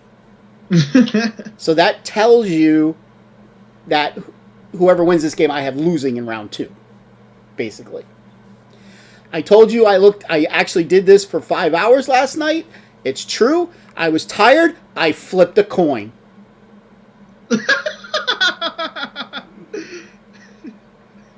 I flipped a coin. It came up heads. I took Florida. I flipped a coin. If Tech can get them into foul trouble, the game's over. Got ya. Because they don't have anyone else to go to. Mm-hmm. Oh, you don't have Oral Roberts beating Ohio State. As much as I would love to. Ohio State's offense is 4th ranked in the nation. They average almost 77 points a game. This game is definitely where skill will prevail. Divisions are so different. Ohio State will cruise to a victory. But it will be higher scoring. All right. So there's that. All right. Oral Roberts starts 3 sophomores. Enough said. You're coming from a very inferior conference, and you have the younger team. Nothing else needs to be said. So, looking at the rest, if there's anything you want to talk about, you have Virginia Tech beating Ohio State. You only have Virginia State beating Ohio State because you hate Ohio State. And this is where I'm going to beat you in the pool. Huh? This is where I'm going to beat you in the pool. I still think Ohio State's on upset alert. Okay. I think Virginia Tech could outshoot them. Okay. Potentially. Okay. You have Arkansas over Utah State. You have Purdue over Winthrop. You have Baylor over North Carolina. Yes. You have Baylor over Purdue. You want to say anything about that game? I don't think Baylor has a very hard route to the Final 8. And you have Arkansas over Virginia Tech. If Ohio State gets past Virginia Tech, they lose to Arkansas. Gaia. And you have Baylor making it to the Final 4. I think Baylor is the cream of the crop in this one. I still think they're probably the best team in college basketball up there. Do you? Definitely the top 2. They are the 2nd ranked team in the nation. Yes. Okay. So you have Baylor beating Arkansas. All right. Boring. I have a 1 seed. So, of course, my pool looks rather similar. Does it? Shocker. It was almost like you were sitting in the living room watching me do this last night. I promise to the viewers we're 2.5 hours apart, doing this at completely different times. If he did his whole bracket last night, I did most of my bracket on Friday. Got it. So. Wow. That looks similar. Yeah, with the exception of the Wisconsin-North Carolina game. Yeah. I have Wisconsin. But like I said, it wouldn't surprise me if Winthrop beats Purdue. It wouldn't surprise me if North Texas beats Purdue. It wouldn't surprise me if North Texas beats Winthrop if they play each other. One of those three teams, to me, those are almost coin flips, but regardless, Baylor wins whoever they face. Right. I have Texas Tech. I told you why. I have Arkansas. Told you why. Florida, with my astute prognostication. And Ohio State. I have Ohio State over Florida, and I have Arkansas over Texas Tech. I took Arkansas over Ohio State. You know what's up. The primary reason is if Arkansas doesn't get to the Sweet 16, Ohio State's not losing this game. Ohio State would be better than Texas Tech, Utah State, or Colgate. I have Purdue against Baylor, very similar. I have Baylor against Arkansas, and I have Baylor making it to the Final Four. Woo! Like I said, very similar bracket. And this is why we're going to suck at this, because when we're similar on a lot of things, we stink. It's just the way that it is. It's amazing. All right, on to the bottom. Illinois over Drexel. Nothing needs to be said. Kofi Coburn, 7 foot, 285. Yes. That's all I got to tell you. Loyola Chicago against Georgia Tech. You took Georgia Tech. All right, so Loyola Chicago is ranked 3rd in the nation's defensive rebounding rate, as well as 4th in 2-point shooting percentage. 6'4" guard shoots 36% from long range. He was 7 of 14 in the conference tournament. And sophomore Brandon Norris shoots 40% from three-pointers. The Ramblers were 2nd in the nation in defensive efficiency, while the offense grinds down opponents with a tempo that ranks among the slowest 20 in the nation. Yay, more slow basketball. Georgia Tech caught a break, with Virginia dropping out of the ACC tournament due to a positive COVID test, which set the 4th-seeded Yellow Jackets to the title game, where they knocked off Florida State to cut down the nets. The Yellow Jackets ranked 284th of the 320th in the offensive and defensive rebounding rates, respectively. ACC Defensive Player of the Year, Jose Alvarado has 15 points per game with just a hair under 4 rebounds. Is 2nd in the nation in steals, as Georgia Tech ranks 6th with 9 points, 2 steals per game. But outside of Alvarado, the team struggles to defend the perimeter, with opponents hitting 36.6% of three-point shots, ranking 309th in the nation. This game will be close all around for me and could go either way. I like a high-scoring affair in this one, but chances are going to need to be taken to win. So I didn't really know who was going to win, so I just picked Georgia Tech. Okay.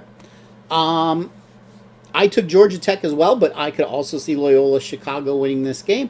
Loyola Chicago is another team that hasn't played anybody, and I probably haven't seen a team that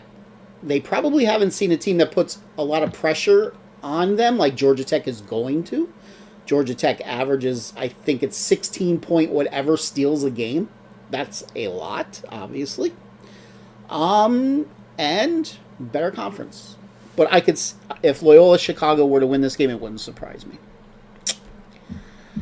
You have Tennessee over Oregon State. First off, division. Uh-huh. First and foremost.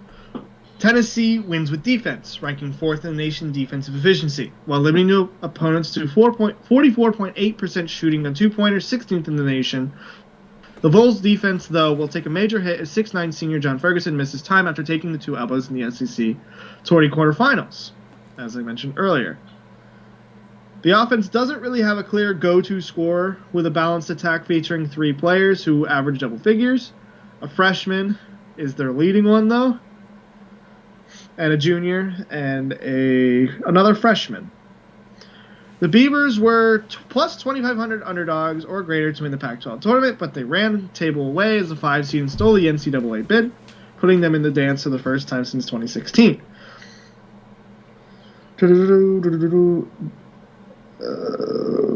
Thompson has a shooter. The Beavers are not a great shooting team, though, especially on two-pointers. They hit 46.9%, 267th in the nation. This game will start slow and end with defense. Tennessee's defense will be too much for Oregon State to score more than 60 points. Tennessee. Gaia. I have Tennessee as well. They're the better team, but they start 3 freshmen. As I said. That's concerning to me. If they were playing a different 12 seed, I may have picked it a little bit different. But I think they're catching a big break here, matching Oregon State, because Oregon State is a weak 12 seed, in my opinion. I'm not even sure if they would have made the tournament if they didn't win, similar to Georgetown win their conference. I mean, they did go 17-12, so they may have. But I think Tennessee gets the break here, facing a weaker team, and moves on. You have Oklahoma State over Liberty.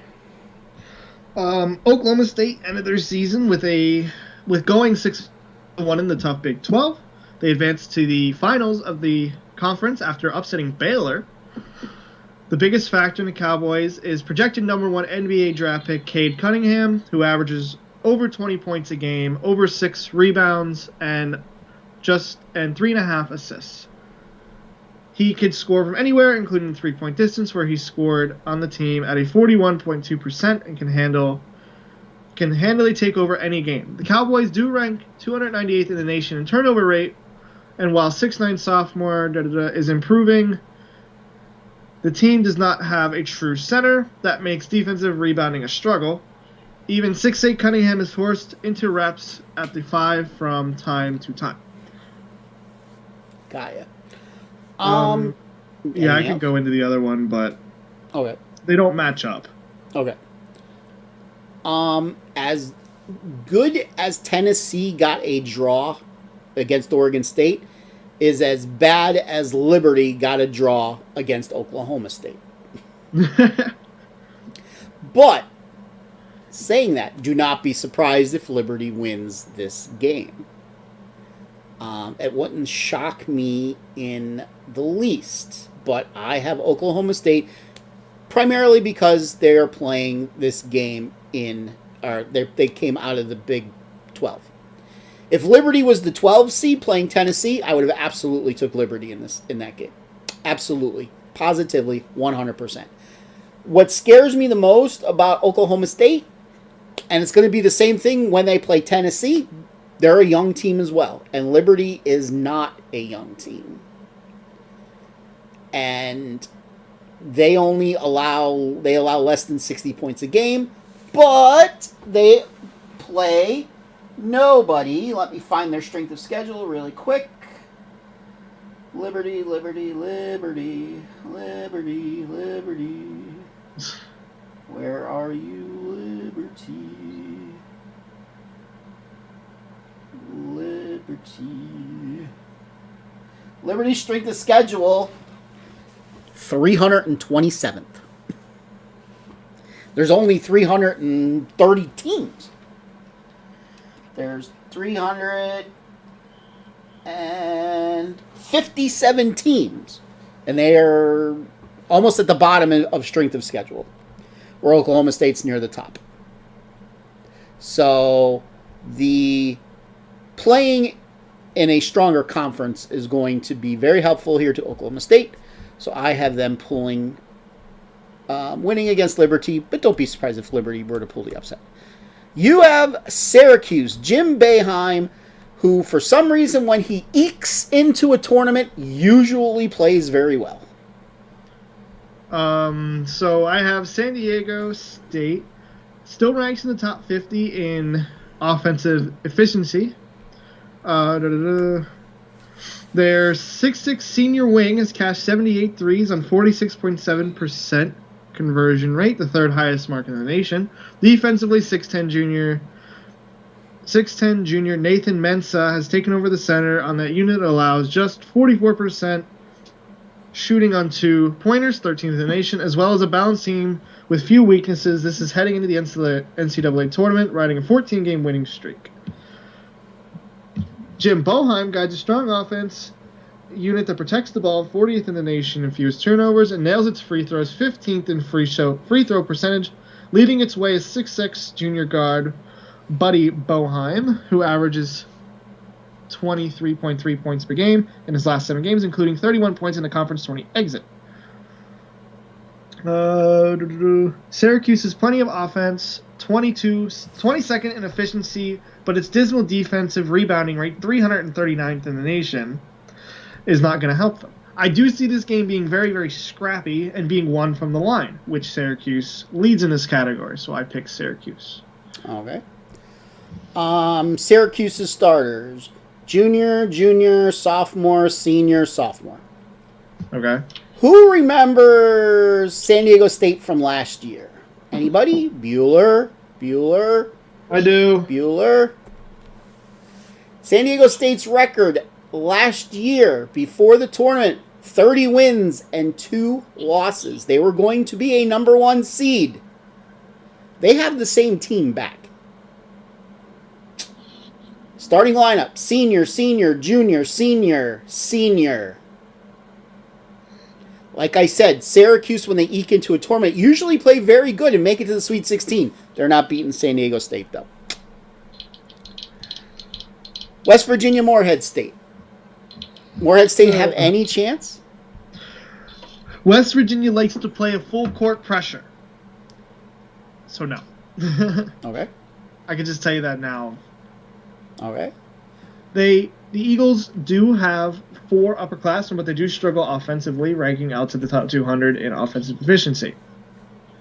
They are one of the lowest marks of all tournament teams, and turnovers are a problem for them as well. And they rank 332 in the nation in turnover rank. This should be a fairly easy and straightforward game for West Virginia. Okay. So, what did I say Tuesday night about West Virginia? Overrated. Overrated, but still good enough to beat Morehead State. Clemson, Rutgers. You took Clemson. That's a little surprising. I wanted to take Rutgers. I really did. Clemson put in their work early with an impressive non-conference win against Alabama, Purdue, Maryland, and Mississippi State. They have a 10-man rotation that is not uncommon for them, that has few go-to options. The lone double-digit scorer is a 6'8" forward, Amir Simmons, one of 2 senior starters. Outside shooting abundant as 6 players convert at least 34% of three-point range. The Tigers control their tempo, ranking in the bottom 15 in the pace, which I hate. But Rutgers is in their first NCAA tournament since 1991. They have 5 quad 1 wins and 6 quad 2 victories in a very tough Big Ten. Defense is key for them, ranking 17th in the nation in defensive efficiency. And it all starts from the post with 6'11" twin towers of Miles Johnson and Cliff Amori are excellent rim protectors who help Rutgers rank 15th in the nation in block rate. Their perimeter shooting is a struggle, however, as this team ranks outside the top 250 in the nation, shooting 31.1% from deep, while their leading scorer has made 43 three-pointers. He only hits 32.1% from long range. Same is true from the foul line, where Rutgers ranked 332nd at 63.2%. Rutgers' best win did come against Illinois in December, but hasn't really beaten anybody in the top 40 since then, making an extended run for them difficult, and they weren't really playing all that good in the tournament, so Clemson. Okay. This was the second to last game that I picked.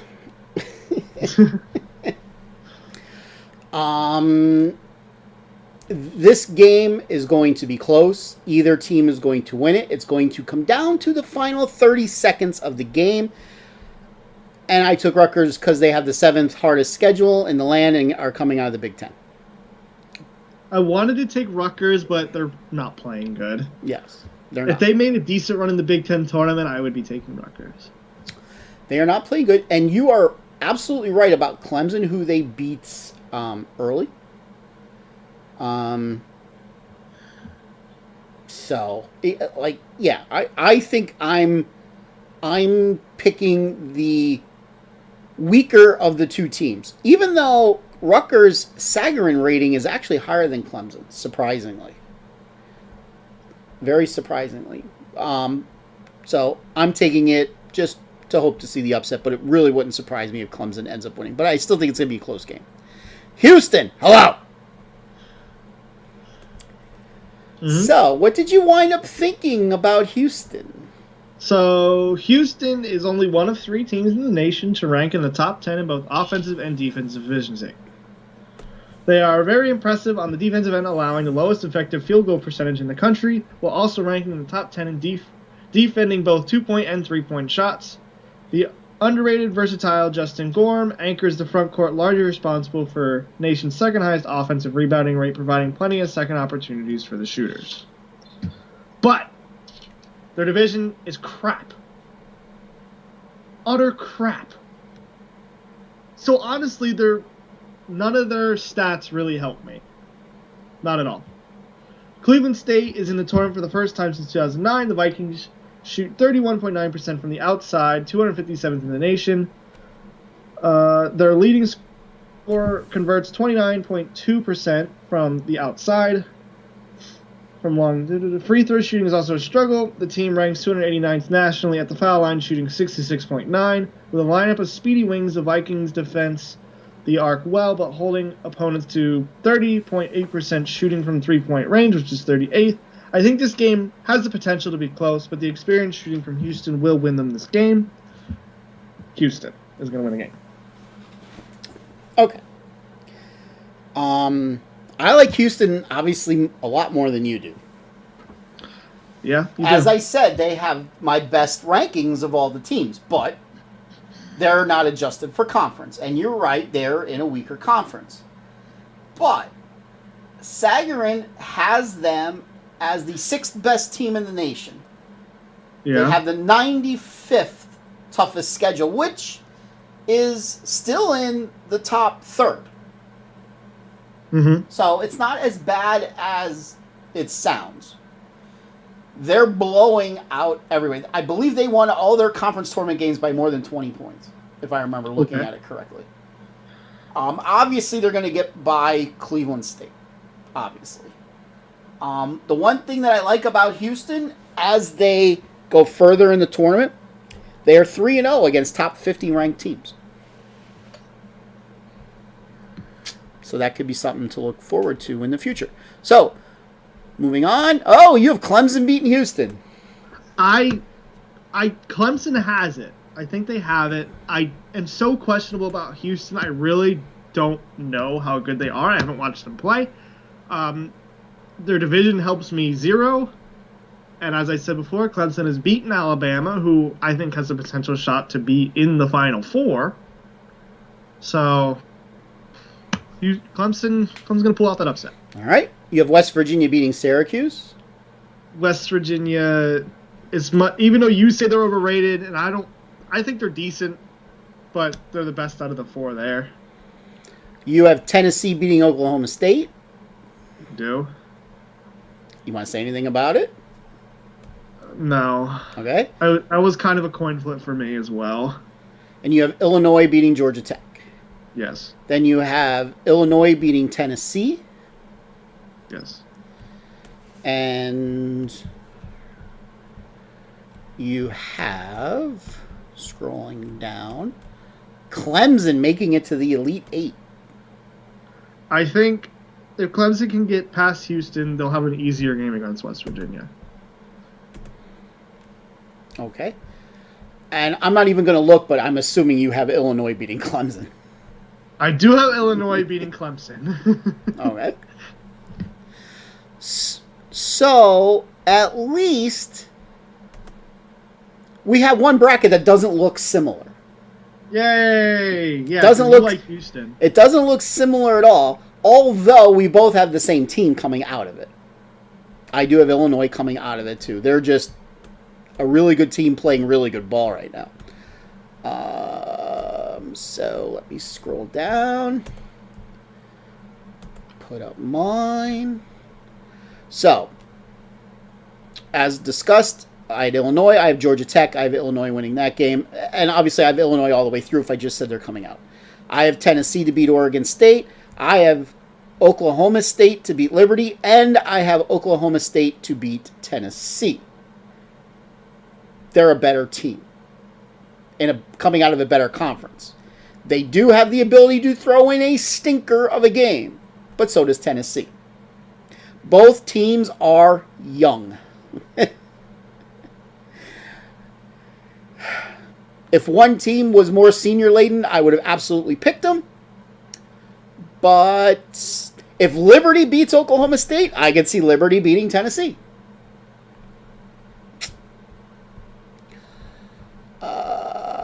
I have San Diego State over Syracuse. I have West Virginia over Morehead State. And as I said, West Virginia is overrated. They will go down to a senior-laden San Diego State team.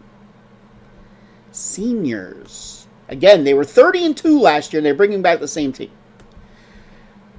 As I said, I have Rutgers. And then I have Houston. And I have Houston here. I may, before the tournament comes, change that to San Diego State. I'm still debating on that. Regardless, and you know what? I'm probably more than 50-50 thinking of changing that to San Diego State. I like San Diego State. But Houston is playing very well, and they're blowing teams out. So if I watched tomorrow morning before 12:15, I will post both of our brackets, our final choices. If you have a different choice, you have to let me know. Like if you change anything around, you gotta let me know. And I have Illinois beating Houston. So in the final four, on the right side, you have Florida State and Texas. No, that's the Elite Eight. You have Texas against Iowa. And you have who do you have winning that game? Iowa. You have Iowa beating Texas. Any reason why? Luka Garza. Is that it? Pretty much. I think Iowa will get rolling with him, and I think they'll just keep going. Okay. And like as you said with Oklahoma State, Texas, when the pressure is on, sometimes they like to throw a stinker in there. Mm-hmm. So I think there's a chance that could happen. I think it'll be a really close game either way. Mm-hmm. But I think Iowa and Luka Garza will push them to the final. Okay. And I have Iowa against Florida State. I have Iowa winning that game as well. Iowa, according to Sagarin, is the 5th best team in the country. Believe it or not. And obviously played not a much tougher schedule, but decently tougher schedule than Florida State. I think the experience holds out. I have Iowa making it to the final game. So we got the same team on the left side of the bracket. How boring. Then, if this holds true, the Illinois-Baylor game, I think, is going to be a war. I said that's probably game of the year, if not game of like the decade. That'll be... I will be glued to my TV for that game. It'll literally be... Can Baylor get Coburn in trouble? I think that's the key for Baylor to beat Illinois. You gotta get the 7-foot, 285 guy in foul trouble. Mm-hmm. There's just no beating him. Mm-hmm. He's gonna out-muscle you. So you have to get him in foul trouble. And then, other than that, they're even. Okay. There's nothing really separating the teams. Okay. But I like Coburn to not get in foul trouble, stay disciplined, and Illinois to win. Okay. These two teams in the Sagarin ratings are 2 and 3. this will be a war, like I said. And I had all the intentions of putting Baylor here. And then I started looking at their games. I didn't know that they played each other earlier in the year. Illinois beat them, and it wasn't all that difficult of a game. When that's said, though, I usually like the team that loses coming back against the team that wins. If Baylor played Illinois in like a home and home, I would have taken Baylor in the next game. Baylor was off for a couple weeks, COVID, and they're just not quite the same team. They aren't. Now, that's not to say they can't find it and go on one hell of a run. If they don't, Illinois is going to beat them again. So we have the same championship game. How boring. How freaking boring. Illinois against Iowa, who cuts down the nets? Illinois. Illinois over Iowa. I like Coburn to shut down Garza. Basically on size. Mm-hmm. And I think I had that game 76-63. Illinois. Okay. So, let me pull up something here. I'm going to have a perfect bracket, telling you right now. You're going to have a Just perfect bracket. I'd be really mad if I had a perfect bracket and didn't put myself in the competition where you win like 10 million. Well, why don't you put yourself in it before it starts? I should. You have till tomorrow to do it. I'm going to put in every single possible bracket combination. You're only allowed, if you're doing it in the ESPN, they've only ever allowed you to do 10. Oh. So Illinois, and besides, you know how many different combinations there would be? Thousands. It would take you longer, like when the tournament was announced on Sunday, it would take you longer to put all them together than it is the span between the games of Sunday to Friday. I know.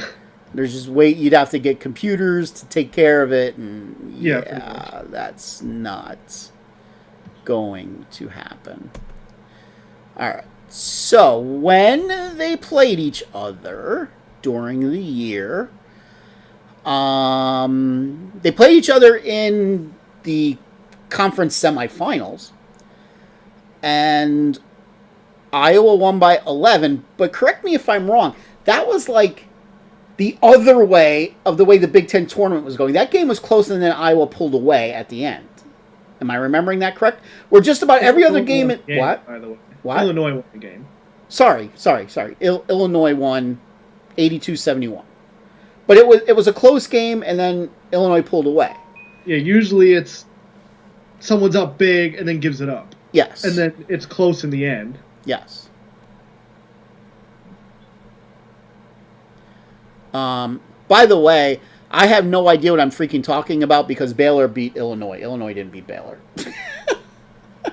Let's say, wasn't Baylor undefeated for the longest time? Yeah. They're like 22-0. Yes. Yeah, so I don't know what the hell I'm talking about. I was trying to do it off of memory. Again, it was 1:30 in the morning. I still like Illinois to come back and beat Baylor for the reasons that I said. Illinois also beat Iowa January the 29th, 82-75. So they're 2-0 against them. That just points up Iowa. So, I went back into the history books. Okay. And I looked at teams that played each other 3 times in the season. The third time being the national championship game. It's happened 3 other times. The first time was Indiana versus Michigan when Indiana went undefeated.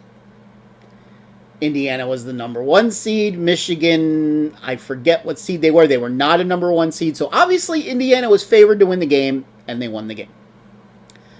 1985, Georgetown against Villanova. Georgetown handily beat Villanova twice in the regular season.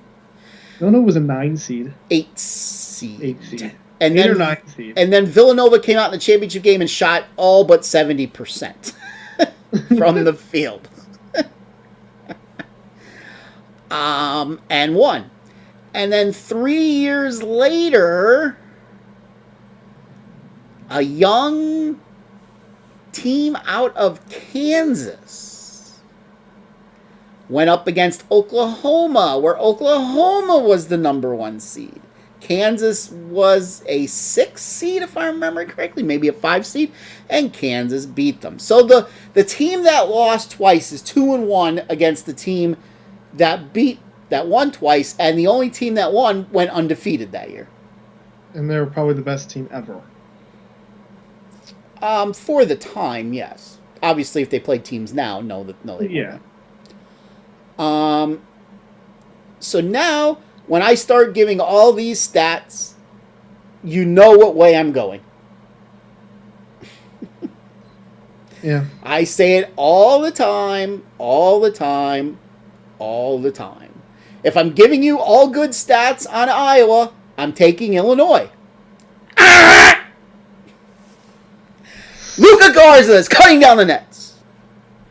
At least we disagree on the championship game. At least we do disagree on the championship. That's amazing that we have like basically the same bracket. It is amazing. That just shows how much we suck, both of us, at doing this. I used to be accurate with the Big Ten team. That's about it. To be honest, back in the day, like in the 90s, like before you were even thought of, like before my body created the sperm that created you, if you're my kid, I used to be like decently good at these things. But I've sucked the last few years. You don't watch college basketball as nearly as much as I used to. No, I used to be a you college watch basketball. Penn State when I tell you they're on. Yes, I used to be a college basketball junkie. Yes, and I'm not anymore. So, those are our brackets. We both have the same final game. He's got Illinois cutting down the nets. I have the 2-seed Iowa Hawkeyes cutting down the nets. Luka Garza, probably the National Player of the Year, going out on top. He's not going to get drafted number 1, though. Probably not. That other guy I said was going to get drafted number 1. Do you know the main reason why he's not going to get drafted number 1? Do you want me to be politically correct about it? No, I want you to say the same thing I'm going to say. He's white. He's white, exactly.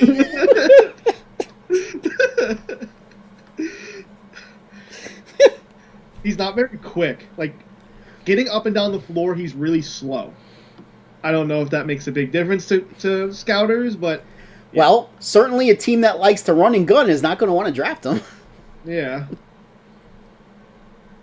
Like, the Showtime Lakers would never draft him back in the day when they were the Showtime Lakers.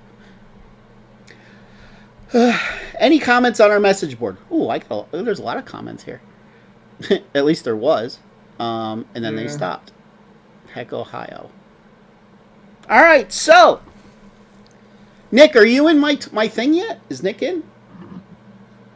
I don't know. Is he in the room still? Yeah, I think he's in the apartment still. Oh, no, I meant is he in your room? Oh, he was never in the room. Oh. Nick, wouldn't you want to win this? Wouldn't it be really cool? I told him to fill out a bracket. Wouldn't it be really cool? You just hear him say no. Nick, look at this trophy that you can win. It might be worth something someday after I die. Think of it. Think of it. There'll never be another PA Phatts after I die, that's for sure. Christine has Iowa to win. Really? Yeah. Oh, dear Lord. Now I know I'm... Oh, here he is. Hey, you don't want that? Look at this nice trophy. Look.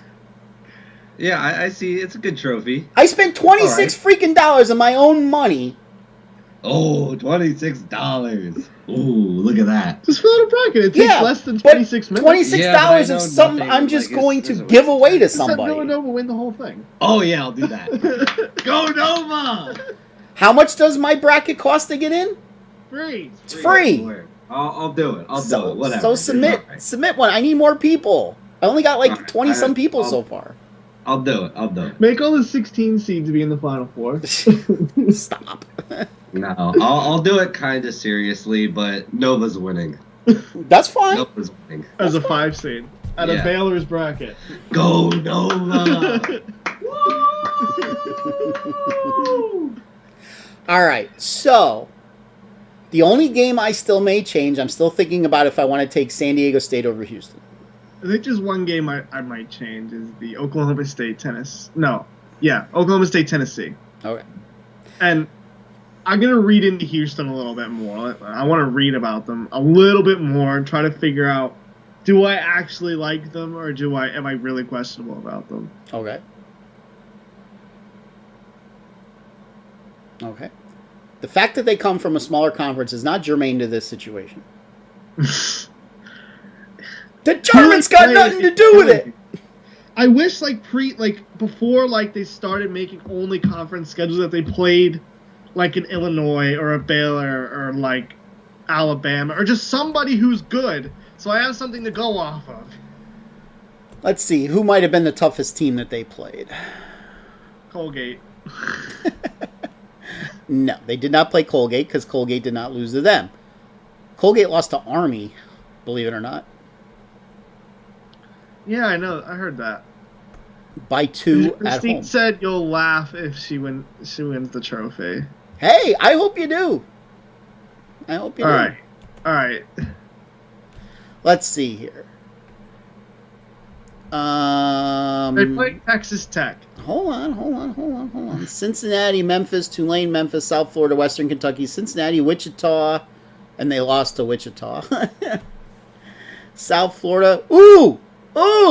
They played Our Lady of the Lake. Yeah, they won 112-46. They played Our Lady of the Lake.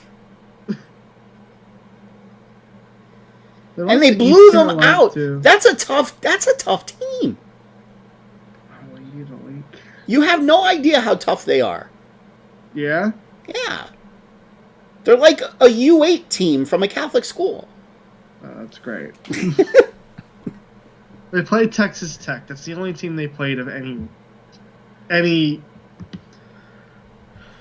only team in the tournament besides Wichita State. And they may not even be in the tournament. Yeah. Let's look. Let's take a quick look. They are not in the tournament. Okay. They're losing They or lost by a lost? point to Drake. By what? They lost by a point to Drake. I told you Drake was winning and I was going to bet that game. 53-52. Did I not tell you on Tuesday, pull it up, I said I'm betting that game. I said there's 2 games I'm betting, Drake and Appalachian State. Remember Appalachian that? State's down 14 as of the moment. Do you remember that? Remember I said that? I remember that. I did not bet either game. So right now it looks like I'm going to split anyway, which would have cost me the Vic.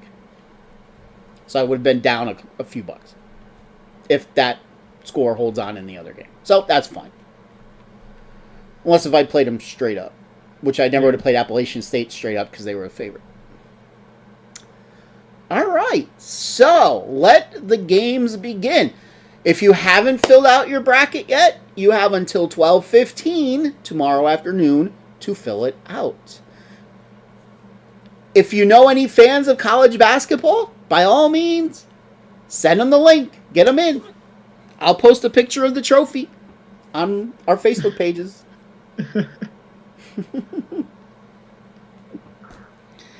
And we'll see who wins. All right, as soon as I upload I have to retype out the music bracket, putting the 32 teams remaining in one brackets instead of having 2.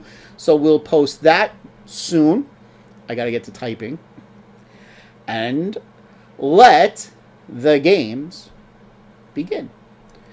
By the way, what I was going to say, the reason why I took a lot of favorites this year is because of that. A lot of teams played only conference schedules. So a lot of these mid teams didn't play really good teams this year. So that's going to be a little different for you. For my friends who are out in Pittsburgh right now for the PIAA bowling singles tournament tomorrow, good luck.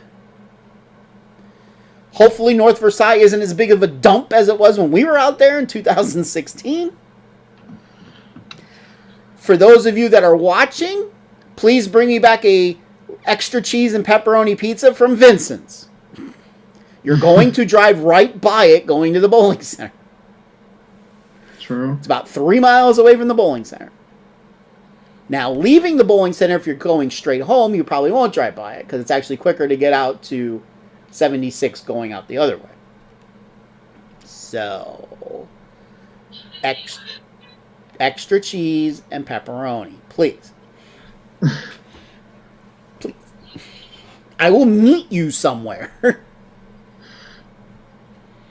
Anywhere from York on east, I will meet you. Absolutely. Anything else you want to say? I got nothing. I'm hungry. This was a 3.5-hour show tonight. For those of you that watched our very first episode, affectionately known as Killing Grandma, thank you for rewatching it. And Grandma's dead in a week. You want to kill Grandma? You're trying to kill Grandma.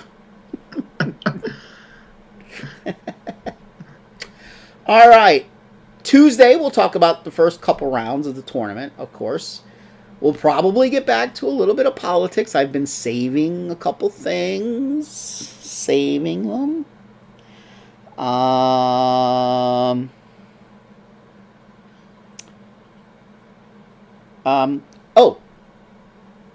Don't forget, this Sunday, if you're absolutely bored, this Sunday is Purge Day.